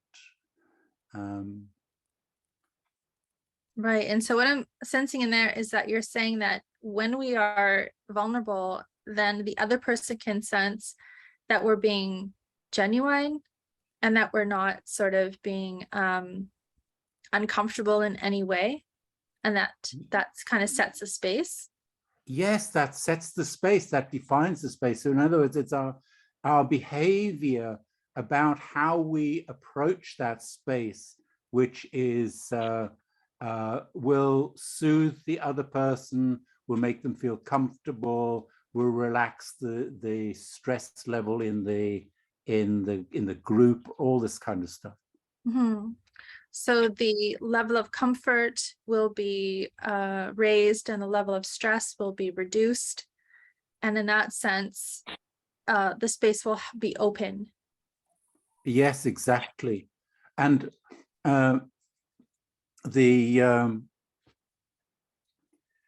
sense also that once we lower those barriers of, let's say, caution and anxiety and stress, once we lower those, we allow other things to come to the fore.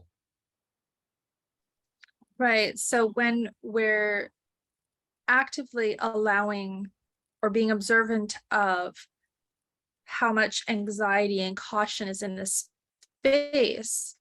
And we, through our vulnerability, lower the caution and lower the anxiety, then there's an opportunity there for empathy, this intangible phenomenon, to take place. Yeah, and also other things begin to happen.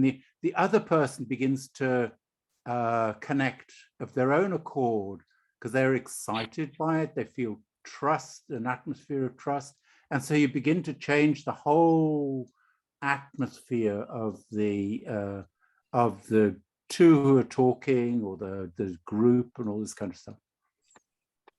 Right, and so a mutuality becomes developed, I'm hearing, when that caution and anxiety is reduced and that space is created, that vulnerable space where you're showing like a sincerity from your own place. And then there's a kind of trust that develops and a sort of eagerness to share. Yeah, and then we come into the world of curiosity. And with that, I'm going to end. But so I'm thinking it's basically all a building process. So a curiosity develops, and what you're really seeing here is that not only has this space been shaped or opened, but that there's a process.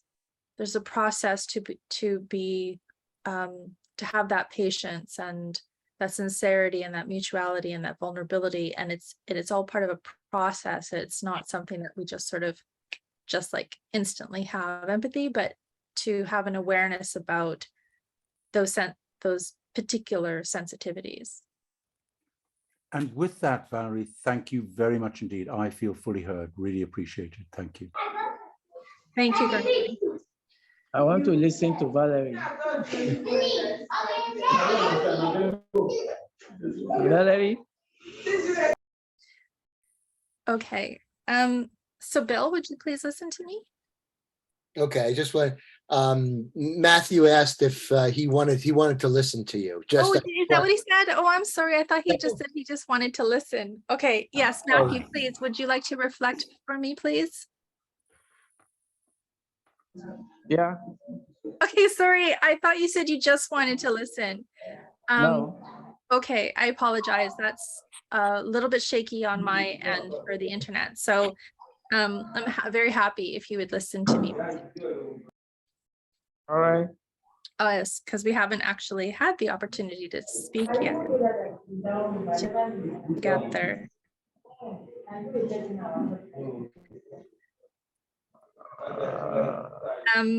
So I just need a second. Right, okay. So I wanted to bring up something about, am I frozen? No. Not now. Okay, sorry. It says my internet's unstable. I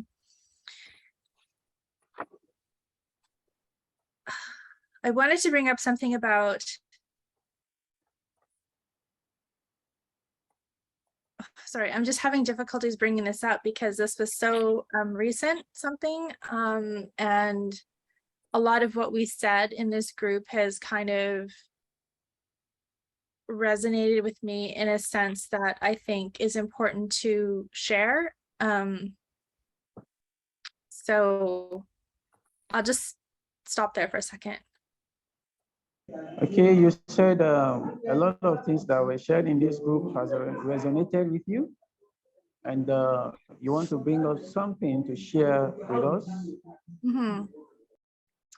Yeah, so it just has to do with, like, sometimes we can have the best intentions to hold empathy for another person, and we can try to meet them where they're at. We can try to immerse ourselves in trying to understand the other person. But sometimes the person can be very resentful that you're trying to do that, as if there's something wrong with them. And because they haven't practiced empathy or they don't understand, where you're coming from, and they can actually lash out at you as if you're crossing boundaries that they're not comfortable crossing.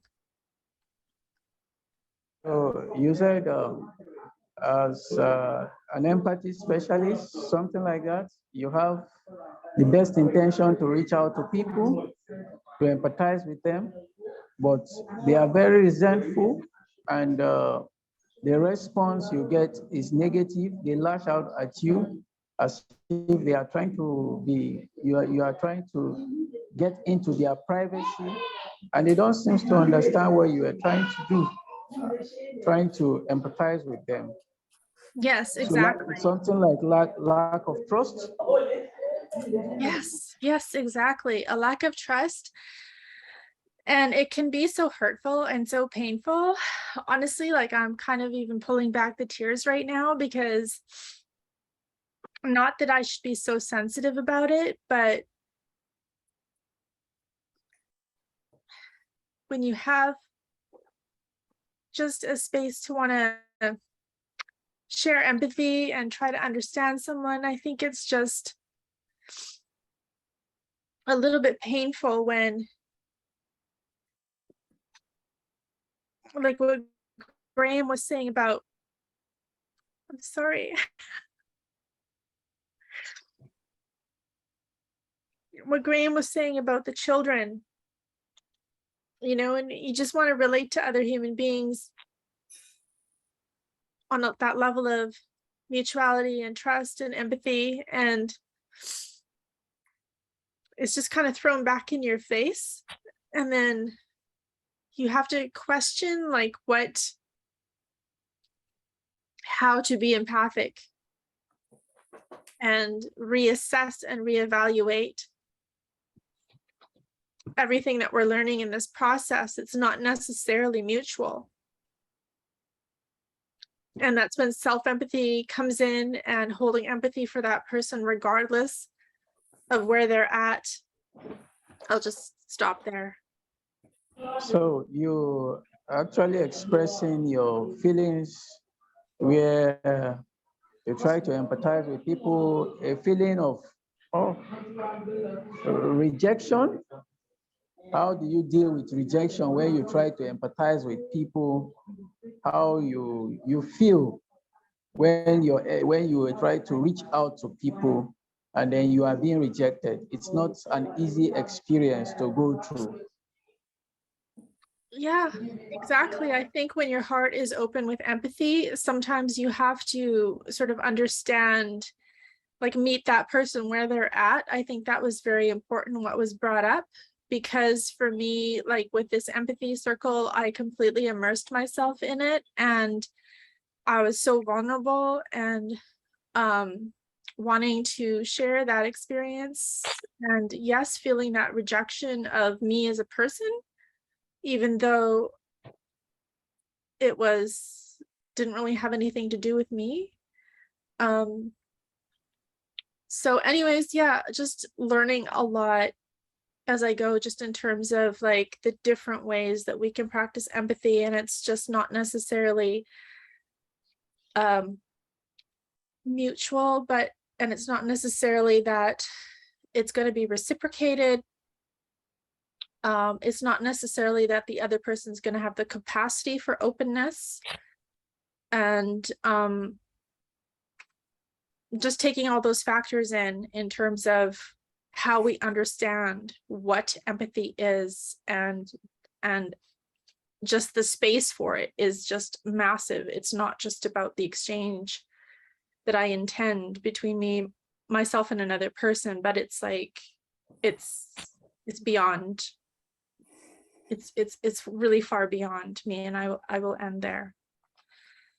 So I would like to understand you this way, that when you are trying to empathize with people, you need to lower your expectations, because at times the people you want to empathize with will mutuality. Sometimes mutuality is not the outcome.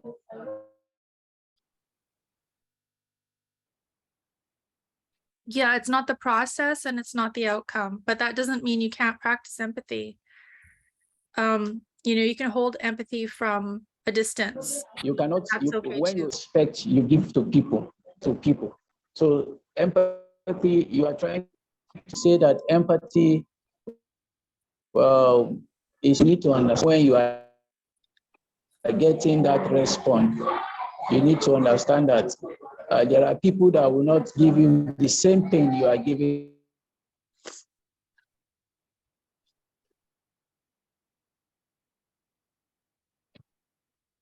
Oh, well, we awesome. But yeah, I just wanted to close, I guess, and say that I think that the reason why I'm sharing this is sometimes we can try to build that space and sometimes have the best intentions, and very often, I think most times it is appreciated, but sometimes it's not, and where it's not, like, don't take it personally, because that can be hard sometimes if that's our intention and we're practicing it, then we kind of like, you know, get a little bit disheartened about the process. But there's more in the process. There's more ways to empathize than just this sort of construction or this method or expectations or mutuality. There's just, it's so much more, it's so much deeper than that. Okay. Thank you, everyone. Sure. So I see Matthew kind of dropped out.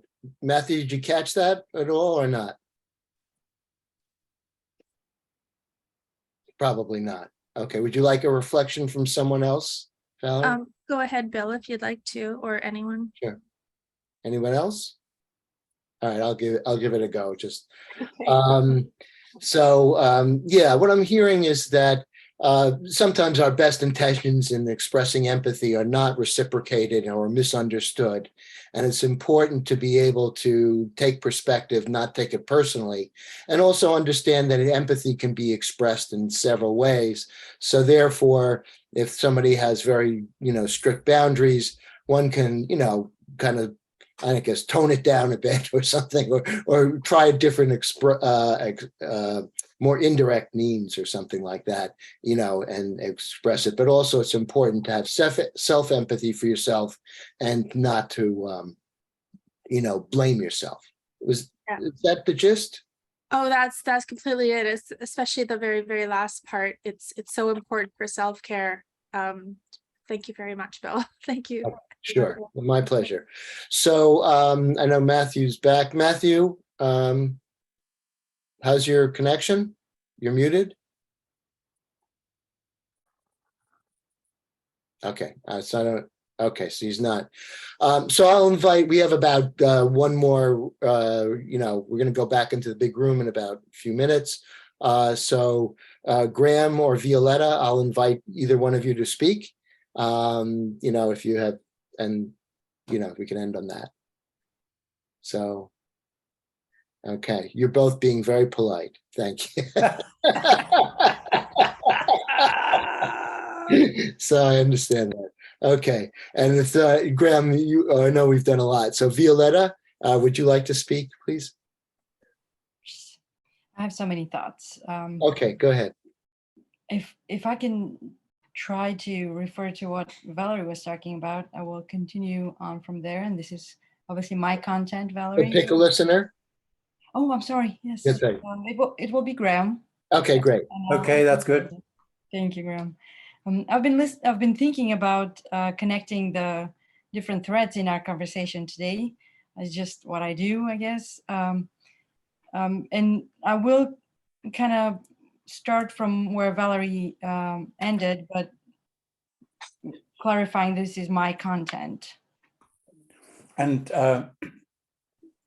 you wanting to, there are loads of things that have taken place in this empathy circle, and you're building on all of them. And you say that's part of your MO, part of your habit. And in particular, you want to pick up with the closing words that Valerie had. But you're also stressing that these are your thoughts and they're quite independent from Valerie.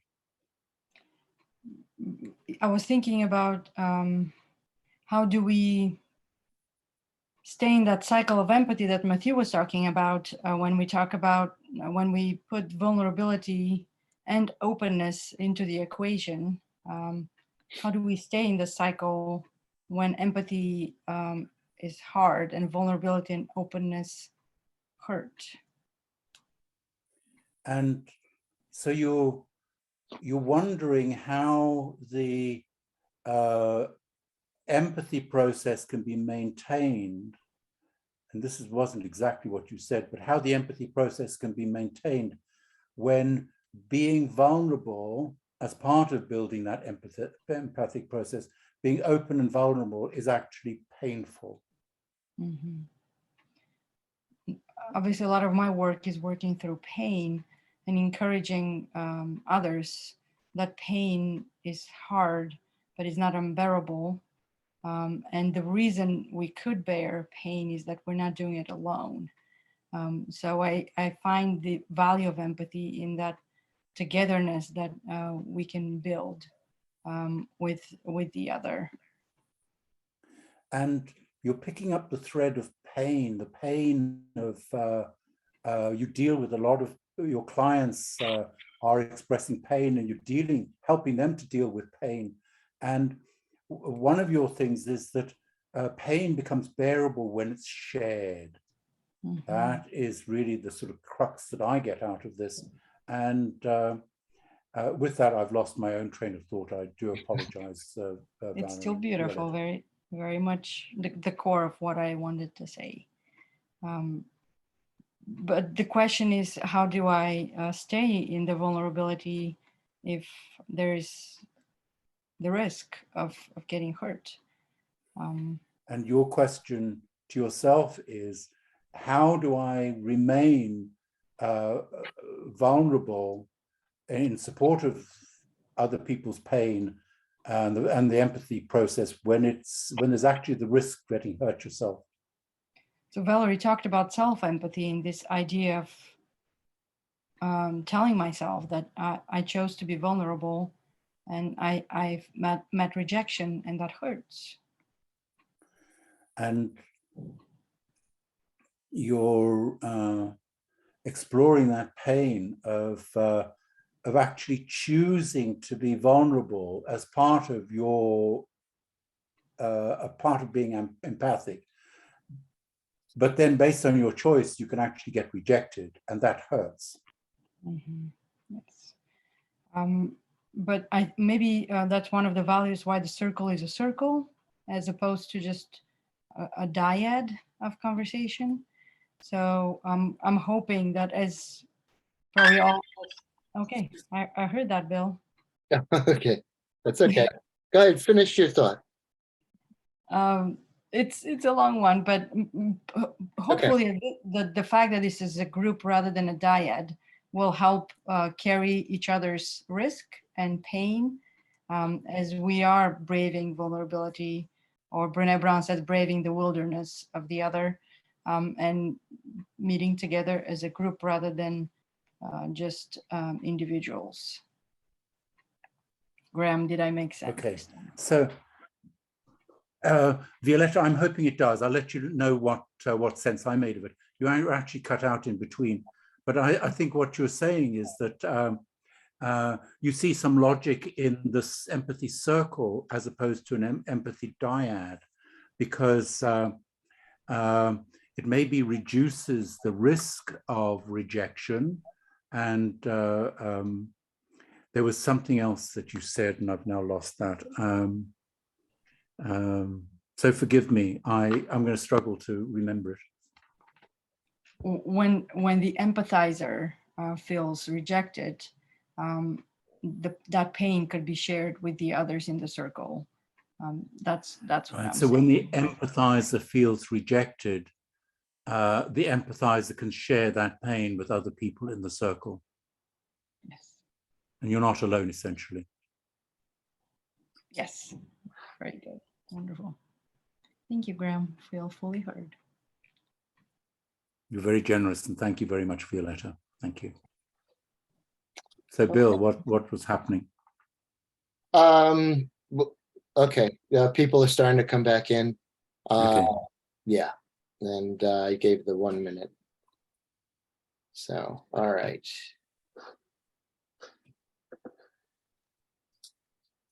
All right. And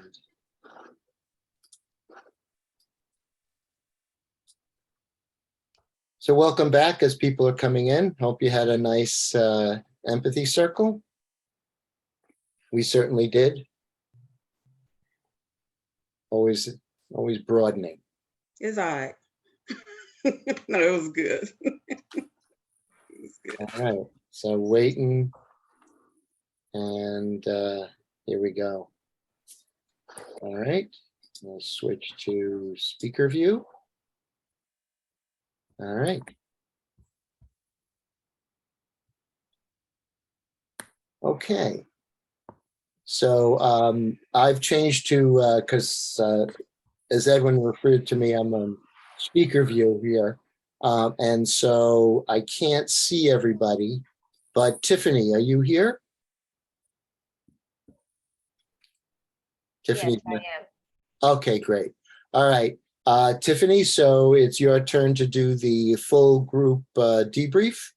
And if you feel ready, you can start anytime. I think we're all back now, yes. Absolutely. So welcome back. Now each of us can take about 1 minute to share your experience and insights from the empathy circle.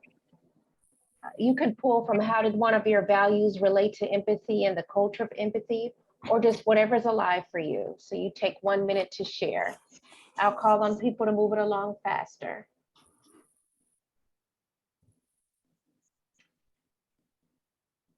Larry?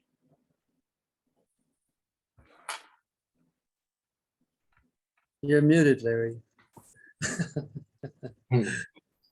So, wow, what an awesome circle. That was just so beautiful.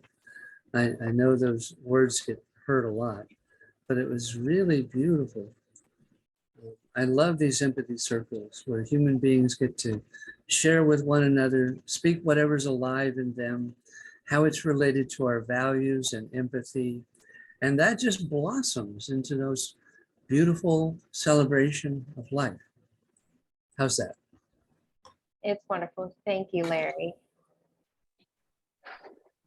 Jonathan Gordon? Thank you.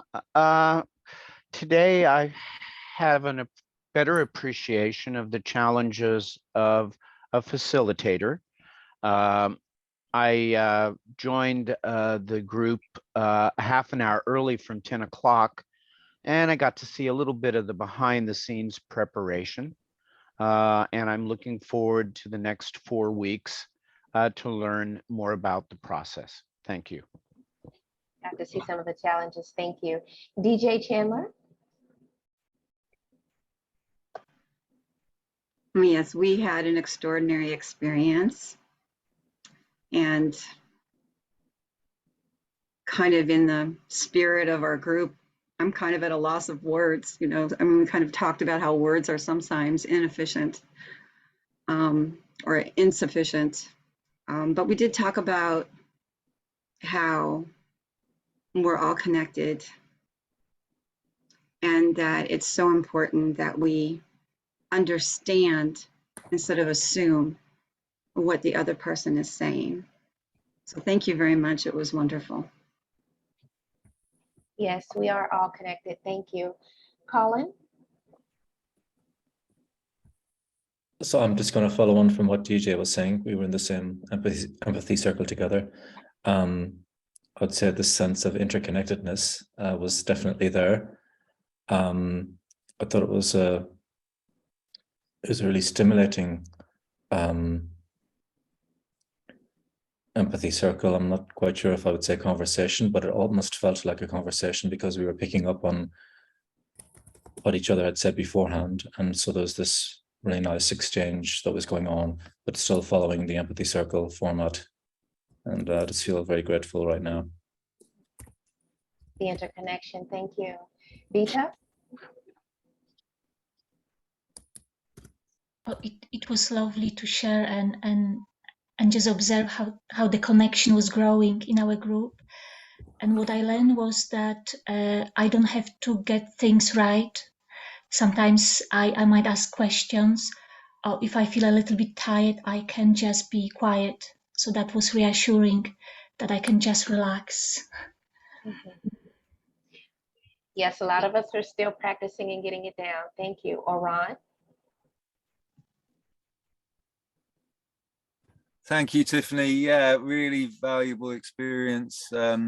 I can see the value of having the longer ones. When Edwin talks about having 2-hour ones, I was like, oh my goodness. But I saw after an hour, people starting to really get it and go deeper into themselves. So that was, and we also talked quite a bit about how to use them to deal with conflict, which is especially what I'm interested in. So really helpful. Thank you. I'm glad we could help you with that. And yes, time does fly. Mervyn? Yeah, it was interesting how through the talking, various connections will be happening in my brain about the topic came up about curiosity, and so I made this connection between when you're empathically listening, you're curious about the feelings and needs behind the words, and I hadn't made that connection before.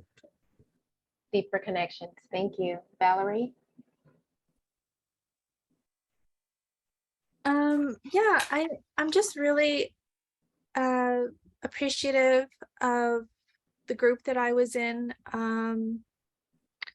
Still reveling in the feelings and just feeling real appreciation for these groups, and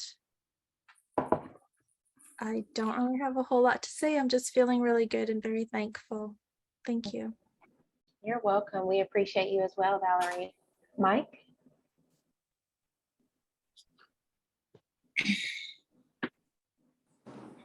Okay.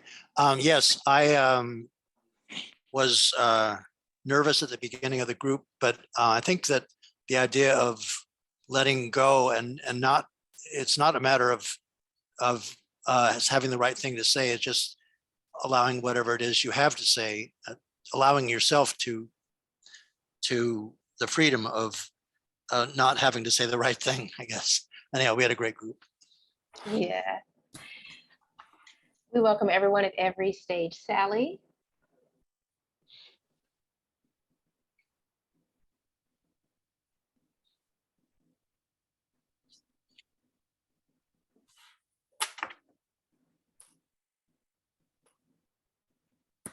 Did you call me? I did. Oh, it didn't come out right. It sounded like a different name. Okay. Well, I've been really struggling since last night. And so it just seemed like every single value came up, and I just wanted to use the example of I went by the water trough, saw a little drowning bird, and then realized it was drowning, and its just feet were, it would never fly out. And so I scooped it up, and it just let me warm it and dry it off. And then once it was dry, I let it fly onto a little branch in a bush. And that's how I see us all as struggling in our homes and throughout wherever we go. And we kind of have to do that and take the role of the empathy circle, wherever we go, and listen, be a good listener. That's over my time, but Thank you for sharing that story of compassion, Sally. Sunil?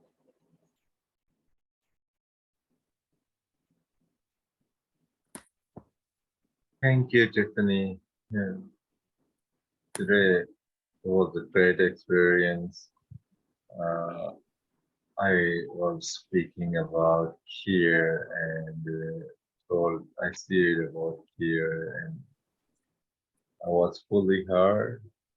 And to be specific, I was talking about self-fear and how the self-fear issue contradicts with self when we bring other relations in our day-to-day activity.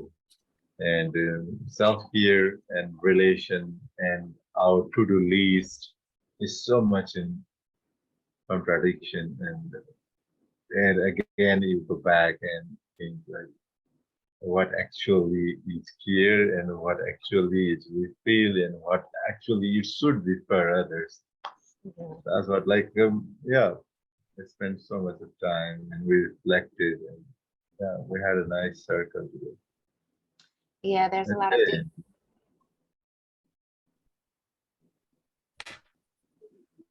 I'm sorry. I believe I interrupted you. I'm sorry, Sunil. There's a lot of deep interruption. Yeah, a lot of deep revelation. Excuse me. Sorry. Crystal?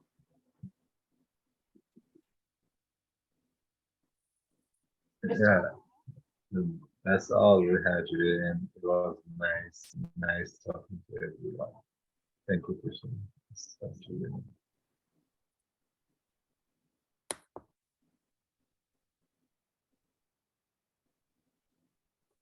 Crystal?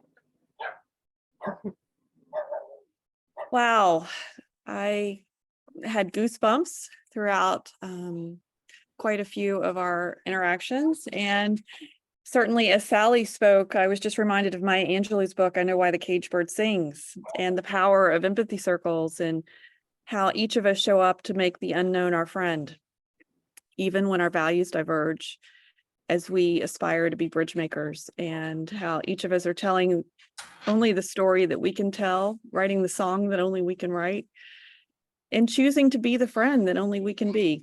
And that is the power of healing our biases. And again, just thankful to be here. Thank you. I love that, making the unknown our friend. Janine?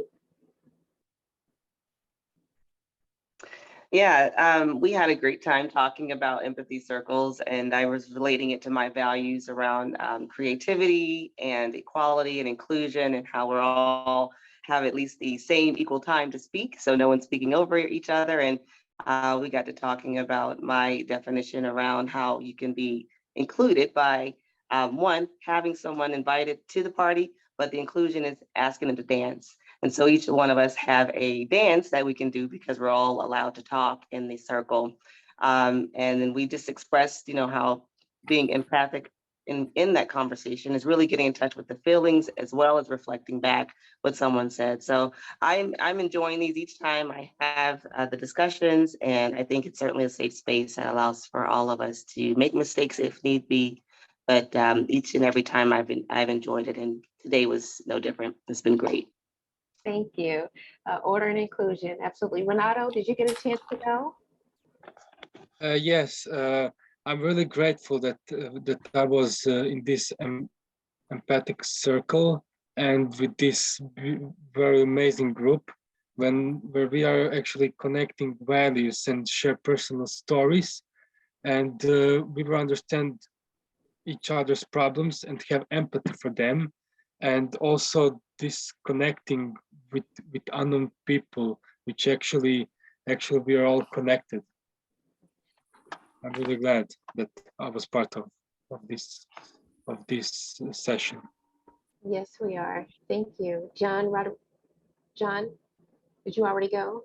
Yes, thanks, Tiffany. Yeah, I agree with what everybody said, but just on a separate note, the mental work and the focus that these make you do is just priceless, because we're so caught up with short bursts and scatterbrains and multitasking. This is the best thing for our brain, at least my brain, to get focused on people And every time I participate, I just love it. And it takes energy. And you know, I'm tired at the end of the couple of hours, and I love it. So thank you. You're welcome. It does take a lot of energy. People are bouncing around, so if I call on you, just please tell me that I already have. Wendy from England. I feel phenomenally grateful for the whole experiences. Thank you. You're welcome. Leo, have you already gone? No, our group articulated the value of empathy circles, both in our work environments and in our families and personal relationships. And we used Janine's metaphor of dance.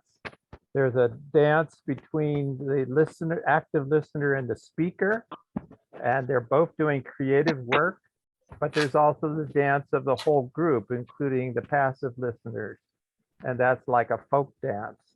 So we had a terrific dance session today. Yeah, we'll take that as a compliment of being synchronized. Thank you, Leo. Dwayne, and then Celine. I want to begin by thanking DJ, Diane, Crystal, and Colin. I had a really amazing experience, a really powerful circle, and I felt as a global citizen interconnectedness in our group. It was really one of my most memorable experience in an empathy circle, in all the empathy circles that I've actually participated in. So just wanted to just say thank you to the group, and I feel grateful to be a part of this process, and I feel like we're building on the movement by bringing other people into the conversation and connecting other movements, and I'm enjoying this experience, so thank you.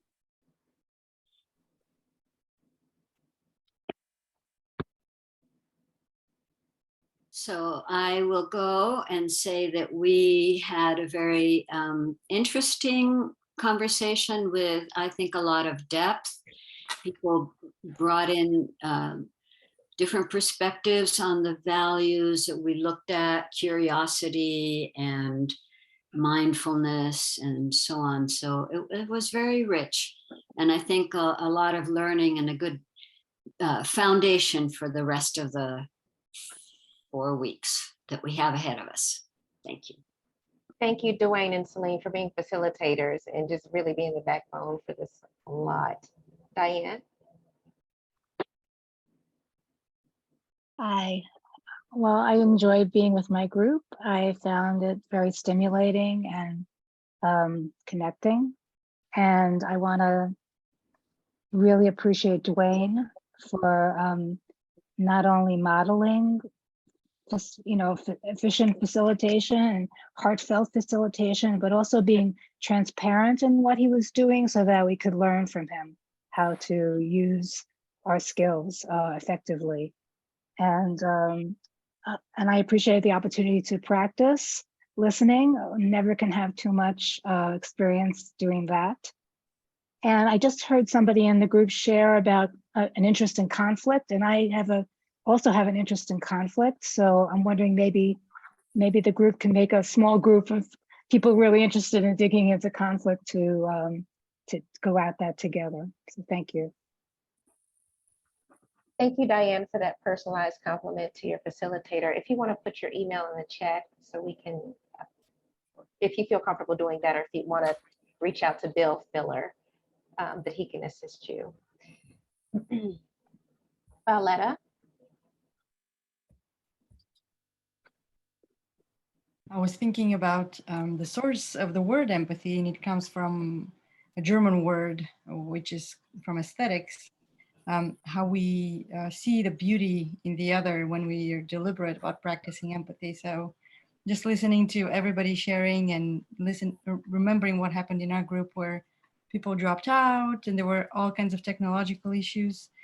It just reminds me that this relishing in the presence of the other is one of the most delightful experiences we could have. So that's my thought. I'm glad we could give that to you. Graham, did you get to go? No, Tiffany, I'll go now. Thank you very much. We had a fascinating group. It was led by Bill. There was Violetta, Valerie, and Matthew, and a couple of other people who sort of popped in and out because we were in the main room. And the two things that struck me, one was that we had a lot of technical issues, but we all stayed calm and empathic, if you like, as we handled these really quite difficult issues. So that's one of them, and I appreciate that in the group. And the other one is that I got to know people well. When I say, I mean, obviously I don't know them that way, but I just had that feeling that I knew people well from their sharing and the way in which they shared. And to me, that's just tremendously valuable.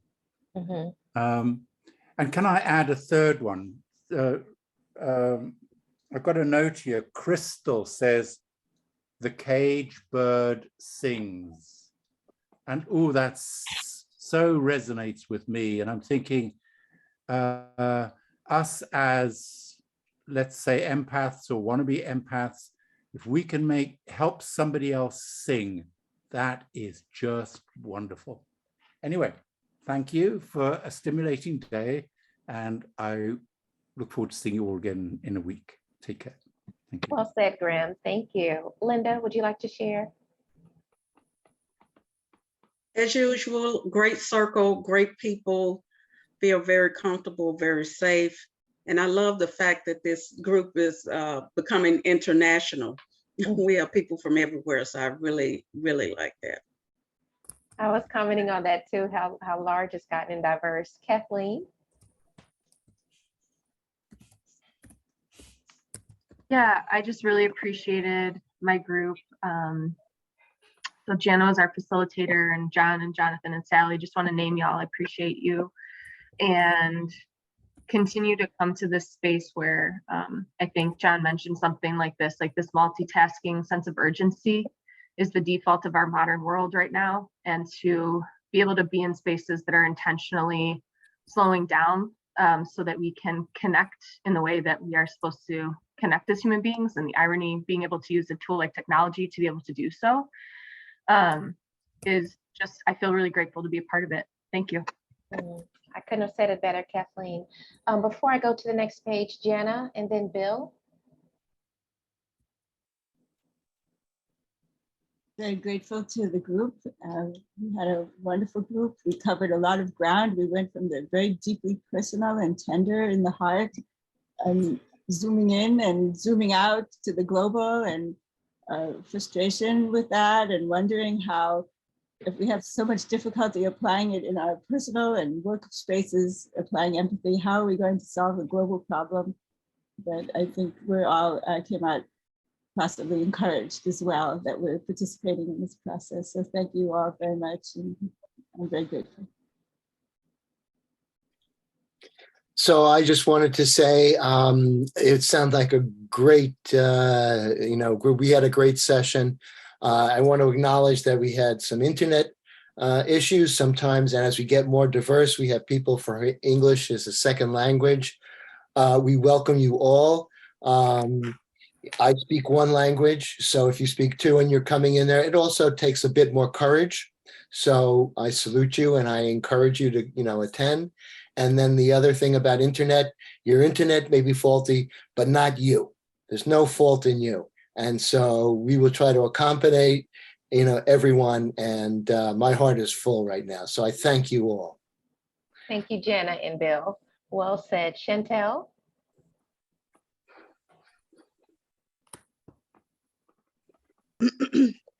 So what I took away from this was that I learned different points of view. I learned how to express myself differently in my interpretations of what someone was saying to me and what I interpreted what they were saying and saying it back. And that is actually a really good skill. I'm in property management, and also I want to be, I'd like to have a healing circle. So this training was actually kind of an eye-opener. And it was really, really helpful. So thank you very much for having me. Thank you. And I'm glad that we could help with that, Chantel. Isa?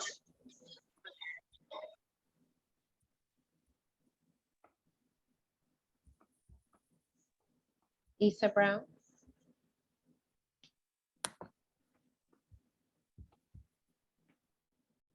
I will move on to Tanya.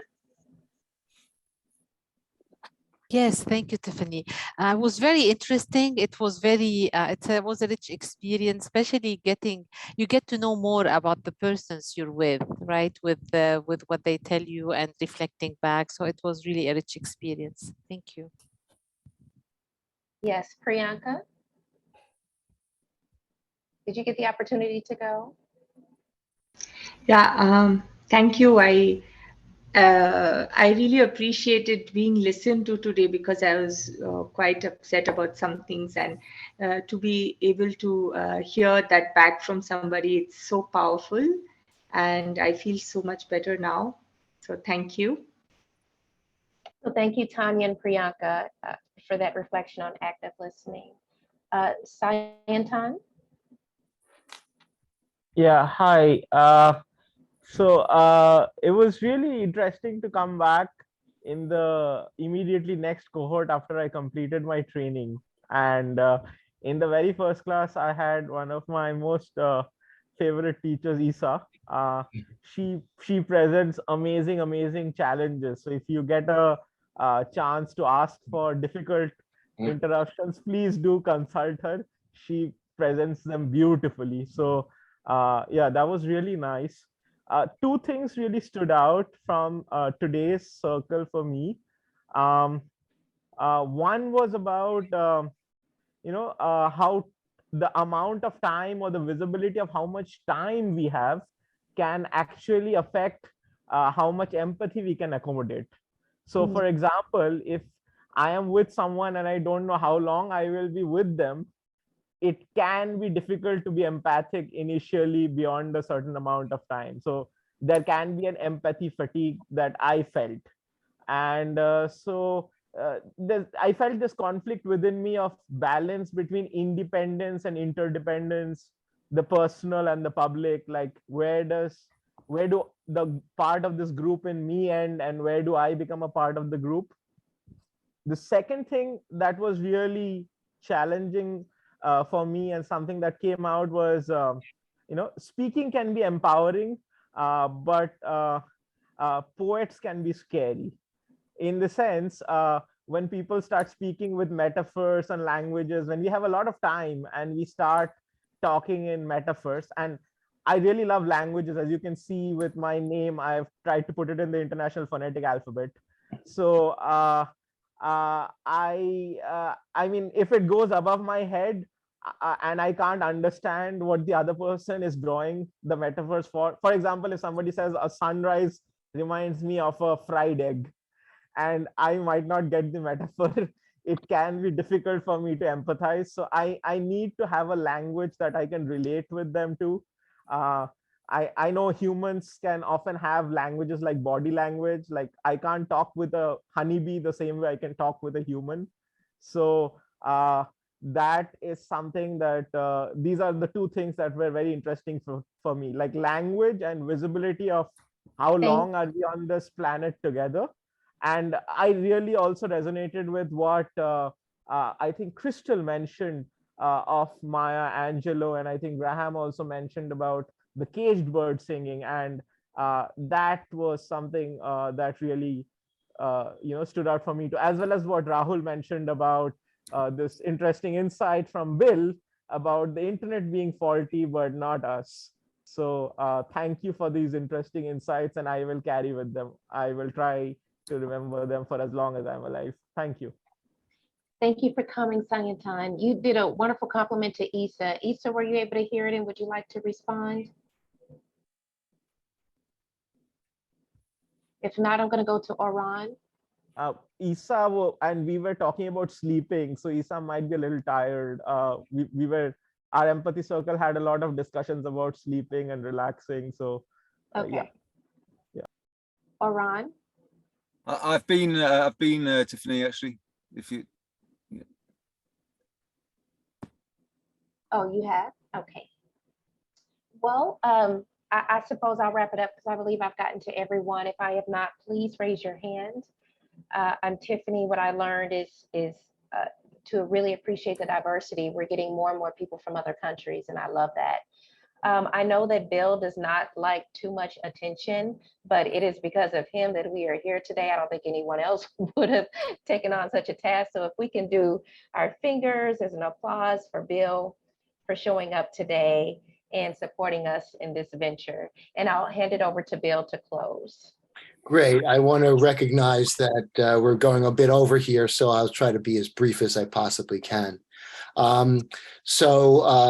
Let's review what we did in the session. We reviewed the core values of culture of empathy. We explored how our values are related to empathy and a culture of empathy, and we participated in an empathy circle.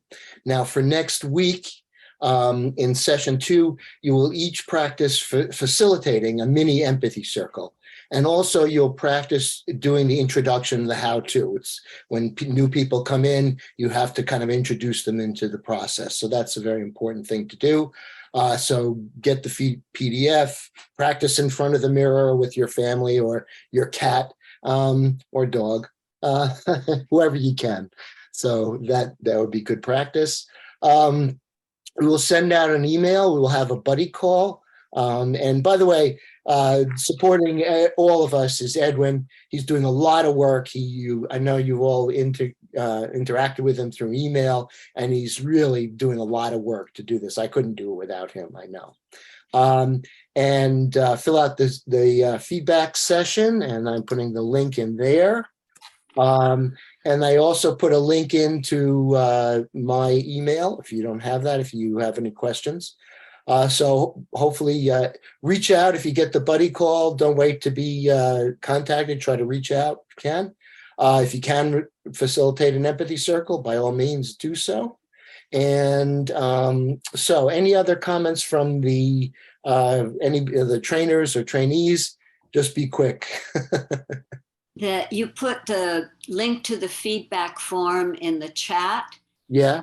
So please, everybody, go to that feedback form and fill it out. It doesn't take very long, and we really appreciate hearing from you.